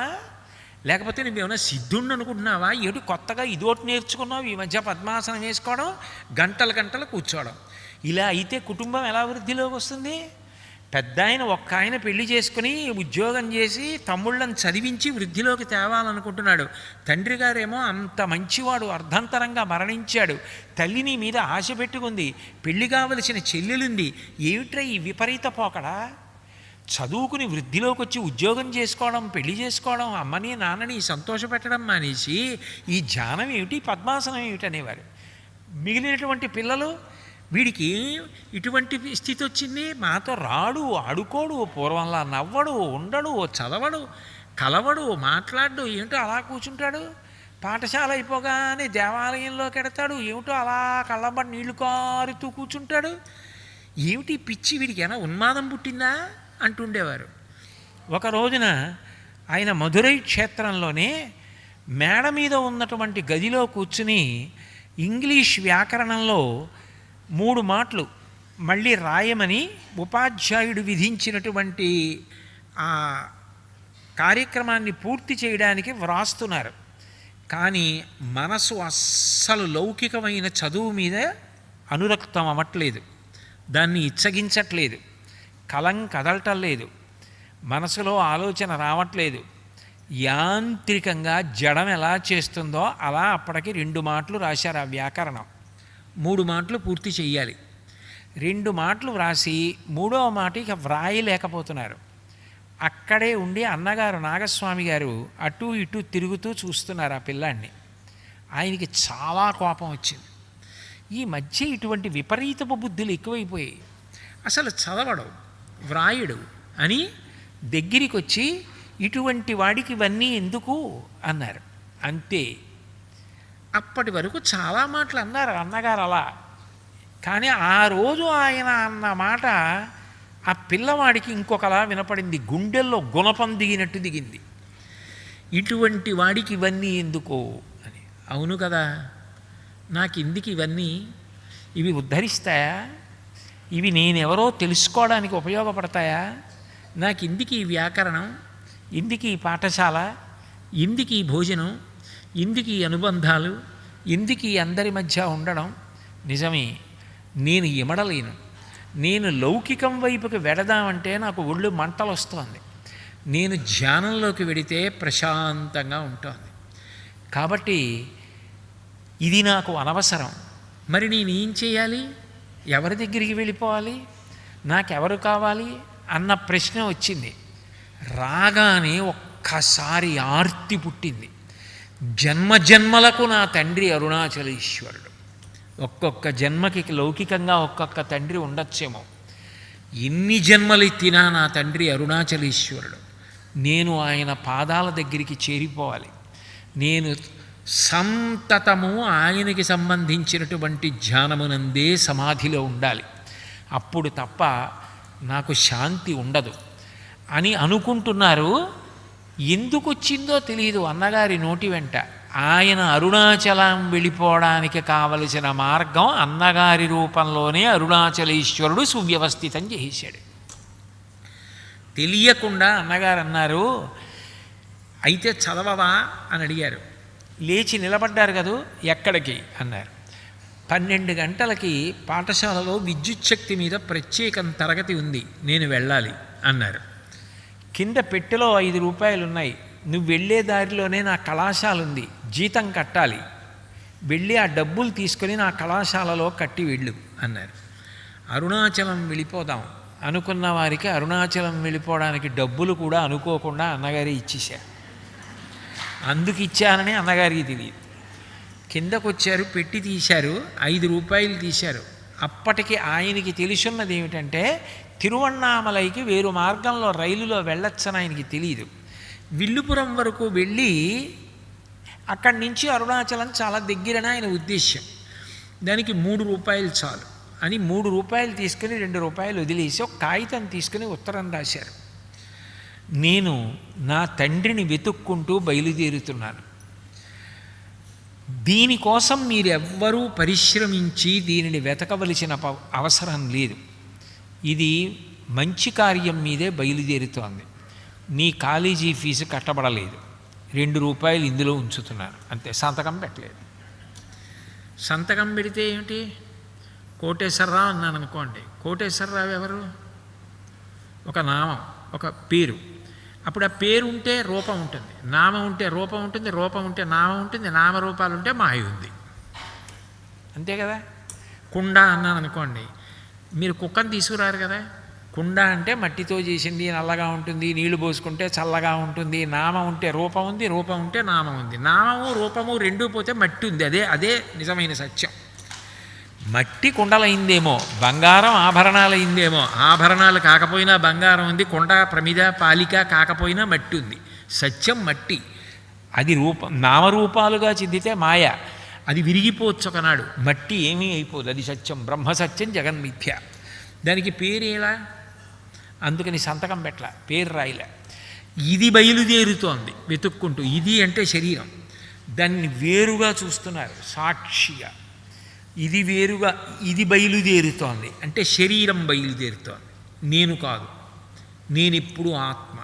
ముందు నేనుతో మొదలుపెట్టి ఇది దగ్గరికి వెళ్ళింది, సంతకం కూడా లేదు. ఆ కాగితం అందులో పెట్టి అసలు నిజానికి ఆ రోజు రైలు వెళ్ళిపోవాలి. ఈయన కోసమే గంట ఆలస్యంగా వచ్చింది. రైలు ఎక్కారు, బయలుదేరారు. అసలు నిజంగా విచిత్రమైన స్థితి ఏమిటంటే ఇది అనుకరిస్తే వస్తుందండి. అందుకే లోకంలో ఒక సామెత చెప్తారు, జ్ఞానిని అనుకరించలేవు, అజ్ఞానిని అనుకరించరాదు. జ్ఞానిని ఎలా అనుకరిస్తారు? నేను కూడా తెల్లగోచి పెట్టుకుంటే భగవాన్ రమణ మహర్షిని అయిపోతాను అని ఎవరైనా అనుకుంటే అది సాధ్యం అవుతుందా? ఆయనలో ఎలా ఉంటారు? పాతాళలింగం వెనకాలకి వెళ్ళి తేళ్ళు జర్రీలు కరుస్తుంటే కూర్చోగలరా? గోచి పెట్టుకోగలరేమో కానీ గడ్డం పెంచుకుంటే ఆరుద్రైపోతారా? గోచి పెట్టుకుంటే భగవాన్ రమణులు అయిపోతారా? అదో వెర్రిపోకడ తప్ప జ్ఞానిని అనుకరించడం ఏమిటి? జ్ఞానిని అనుకరించలేరు, అజ్ఞానిని అనుకరించరాదు. జ్ఞాని కూడా ఉన్నది ఆత్మ ఒక్కటే. ఆయన సంధ్యావందనం చేశాడా, ఆయన పూజ చేశాడా, అవన్నీ అడగడం కుదరదు. ఎందుకంటే ఆయన కన్నా రెండవది లేదు, ఆయన అనుభవంలోకి వెళ్ళిపోయాడు. ఆయన్ని మీరు అనుకరించలేరు. అజ్ఞాని ఆ తండ్రికి తద్దినం ఎందుకండి, సంధ్యావందనం ఎందుకండి, పూజ ఎందుకండి అంటాడు. అనుకరించరాదు. ఈ రెండూ సాధ్యం కాదు, ఈ రెండూ చేయకూడదు. ఆయన ఆ స్థితికి వెళ్ళిపోయారు అంటే అది బహూనాం జన్మనామంతే జ్ఞానవాన్ మాం ప్రపద్యతే వాసుదేవ సర్వమితి సమహాత్మా సుదుర్లభ. అక్కడి నుంచి బయలుదేరారు. చిట్ట చివరికి అన్నం కూడా దొరకకపోతే గుళ్ళల్లో కూర్చుని ధ్యానం చేస్తూ ఉన్నారు. అదో పెద్ద ప్రస్థానం. ఆఖరికి కీలూరని ఒక గ్రామం చేరారు. అక్కడ ముద్దుకృష్ణ భాగవతార్ గారని వాళ్ళ ఇంట్లోకి వెళ్ళి గోకులాష్టమి ఆ రోజున ఆవిడ అన్నం పెట్టి పిండి పదార్థాలు, అప్పాలు ఇలాంటివి బూర్లు మూట కట్టి ఇచ్చింది. తిరువణ్ణామలై వెళ్ళడానికి డబ్బులు లేవు. అందుకని చెవి పోగులు కూడా ఆయనకే తాకట్టు పెట్టి డబ్బుచ్చుకున్నారు. అరుణాచలం వెళ్ళారు. దీక్ష అని ఒక మాట, గురువుగారు దీక్ష ఇచ్చారండి అంటారు కదా. ఆశ్చర్యకరమైన విషయం. ఆయన తర్వాత ఎప్పుడు అదే మాట చెప్పేవారు, గురువు లేరని అనవద్దు, రమణులకు గురువు లేరని అనవద్దు. కొందరికి ఎదురుగుండా గురువు కనపడి దీక్షనిస్తారు, కొందరికి భగవంతుడే గురువై దీక్షనిస్తాడనేవారు. ఆయనకి నిజంగా అటువంటి దీక్ష జరిగింది అరుణాచలంలో. ఎందుకంటే అప్పటికి ఆలయం పునర్నిర్మాణం జరుగుతోంది. ఆలయం చాలా ఆలస్యంగా తెరిచేవారు. ఆయన ఆర్తితో నడుచుకుంటూ గుడి దగ్గరికి వెళ్ళారు. వెళ్ళేటప్పటికి ఆలయం తలుపులు బార్లా తెరిచున్నాయి, ఒక్క మనిషి లేడు. పరిగెత్తుకుంటూ వెళ్ళిపోయారు. మనమైతే శివలింగం అంటాం, ఆయన శివలింగం కాదు, నా తండ్రి అన్నారు. అప్పా, నీ ఆజ్ఞ మేరకు నన్ను నేను సమర్పించుకోవడానికి వచ్చానని కౌగిలించుకున్నారు. ఆనంద భాష్పాలు కార్చేశారు. బయటికి వచ్చారు. నాబోటిగాడు అనుకోండి, ఏ చెన్నయ్యో ఉపన్యాసాలకు వచ్చాననుకోండి, మధ్యాహ్నం భోజనం పెట్టగానే కృష్ణారావు ఫోన్ చేసి రాత్రికి పలహారం ఏమిటి నాకు కృష్ణారావు అని అడుగుతాను. ఇది చేయకండే, వెల్లుల్లిపై వేయకండే, మసాలా పెట్టకండే, అవి నేను తినలేను సుమా, రాత్రి పడదు, మళ్ళీ ఇబ్బంది వస్తుంది, నాకు సాత్వికమైంది ఏదైనా పలహారం పంపించండి అంటాను. అంటే మధ్యాహ్న భోజనంతో అయిపోయింది, ఇంకా మళ్ళీ చెన్నై విడిచి వెళ్ళిపోయే వరకు మీరు నాకు ఏమీ పంపించక్కర్లేదు అంటానా? రాత్రి పలహారం గురించి అడగను. అందులో పిల్లవాడికి మరీ లౌల్యం ఉండద్దు. అక్కడికి చేరి ఆ ముద్దు కృష్ణ భాగవతార్ గారి ఇంట్లో ఇచ్చినటువంటి పిండి పదార్థాలు విసిరి పారేశారు మూట. మరి ఏం తిందామని? అలా వెళ్ళిపోతుంటే ఎవరో ఒక చొరకుడు పిలిచి, అంత జుత్తు పెరిగిపోయింది తీసేస్తానన్నాడు. దీక్ష ఈశ్వరుడు ఇస్తున్నాడు, తీసేయమని తల ఉంచారు, తీసేశాడు. ఎంత అన్నాడు, ఇంత అన్నాడు, ఆ డబ్బు ఇచ్చేశారు.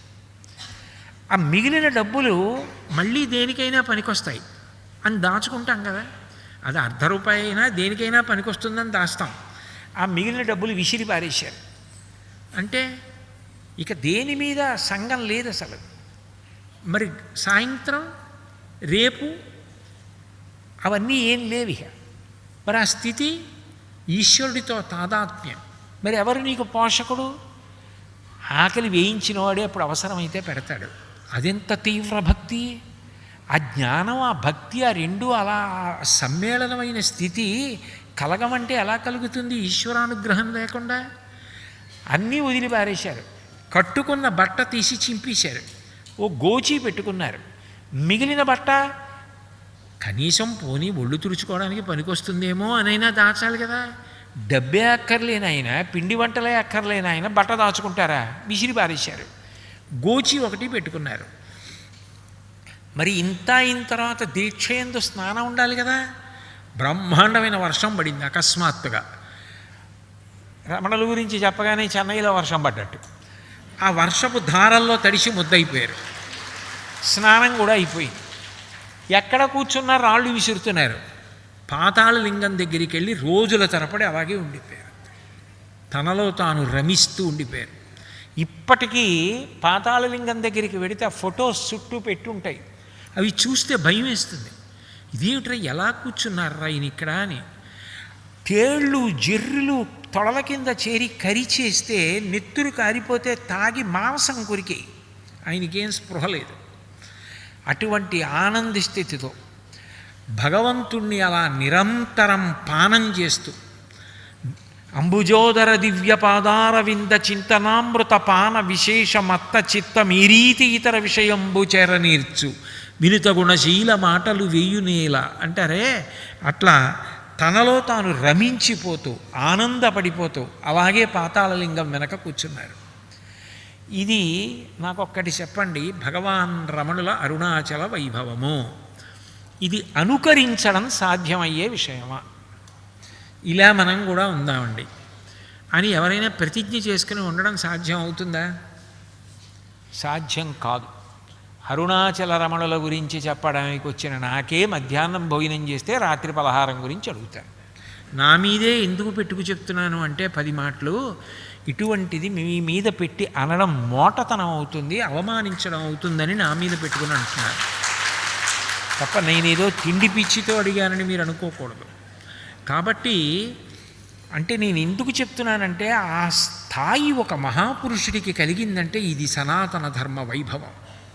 చేసిన సాధన ఎక్కడికి పోదు. ఒకనాడు ఆ స్థితిని పొందుతాడు మనిషి. సీతమ్మ రామాయణంలో తనని అపహరించి రావణాసురుడు తీసుకెళ్ళి వెళ్ళిపోతున్నప్పుడు చీర చెంగు చింపి నగల మూట కట్టి కింద పారేసింది. వానరులు చూస్తారని కానీ, అది సుగ్రీవుడికి దొరుకుతుందని కానీ, అందులో హనుమ ఉంటారని కానీ, రామలక్ష్మణులు వస్తారని కానీ, నగలమూట చూపిస్తారని కానీ, దాని వలననే మళ్ళీ సీతారాములు కలుసుకుంటారని కానీ సీతమ్మ అనుకుందా? ఒకనాడు విడిచిపెట్టి కింద పారేసిన నగలమూట సీతారాములు కలుసుకోవడానికి కారణమైనట్టే ఒకనాడు నువ్వు మొదలుపెట్టిన సాధన జీవబ్రహ్మైక్య సిద్ధికి కారణమవుతుంది. ఆ సాధన ముందుకు తీసుకెడుతుంది. భగవంతుడు వదిలిపెట్టడు. నువ్వు చేసిన భక్తి, నువ్వు చేసిన సాధన నీ గమ్యస్థానానికి నిన్ను చేరుస్తుంది. ఇది భగవాన్ రమణుల యొక్క జీవిత నిరూపణం చేస్తుంది. అటువంటి గొప్ప స్థితిని చేరగలరు. దానికి తార్కాణం భగవాన్ రమణుల యొక్క జీవితం. అది ఎక్కడ వరకు వెళ్ళింది? అక్కడ మొదలైంది. ఇక శరీరం వదిలిపెట్టి మళ్ళీ బ్రహ్మీభూతులయ్యే వరకు అంతే. రాత్రి నిద్రపోయారా అని ఎవరన్నా అడిగితే ఓ ఇది నిద్రపోయింది అనేవారు. అంటే ఇది నిద్రపోవడానికి ఆయన సాక్షి. దీనికి సర్కోమా పుట్టి శస్త్రచికిత్స చేసి నెత్తురు కారిపోతే ఆయన శరీరానికి పుట్టిన పుండుకి సాక్షి. ఇదో పుండుకి పుండు పుట్టింది, దీన్ని వాళ్ళు కత్తిరిస్తున్నారు, ఇది లోపల నుంచి నేను చూస్తున్నాననేవారు. ఎప్పుడూ ఆత్మగానే ఉండిపోయారు. అది ఎంత సనాతన ధర్మం ఎంత సత్యమో నిరూపణం చేసినటువంటి గొప్ప స్వరూపం భగవాన్ రమణులు. అటువంటి రమణుల గురించి ఒక్క 10 నిమిషాలు చెప్పుకున్నా చాలు. భగవద్ అనుగ్రహానికి కారణమవుతుంది, మహాపురుషుణ్ణి స్మరించడం అవుతుంది. మళ్ళీ రేపు సాయంకాలం 6:30 6 గంటలకి తిరిగి కలుసుకున్నప్పుడు భగవంతుడు నా చేత ఎంతవరకు పలికిస్తే అంతవరకు పలుకుతాను. ఇటువంటి మహానగరాల్లో మీరు ఇల్లు చేరాలి అంటే దూరం కాబట్టి 8:15 కన్నా దాటి మాట్లాడడం యుక్తం కాదు అని నేను ఆప్ చేయడం జరిగింది. మంగళాశాసనపరై మదాచార్య పురోగమై సర్వైశ్చ పూర్వైరాచార్యై సత్కృతాయాస్తు మంగళం. మంగళం కౌసలేంద్రాయ మహనీయ గుణాత్మనే చక్రవర్తి తనూజాయ సర్వభౌమాయ మంగళం. ఉమాకాంతాయ కాంతాయ కామితార్థప్రదాయినే శ్రీగిరీశాయ దేవాయ మలినాథాయ మంగళం. సర్వం శ్రీ ఉమామహేశ్వర పరబ్రహ్మార్పణమస్తు. స్వస్తి.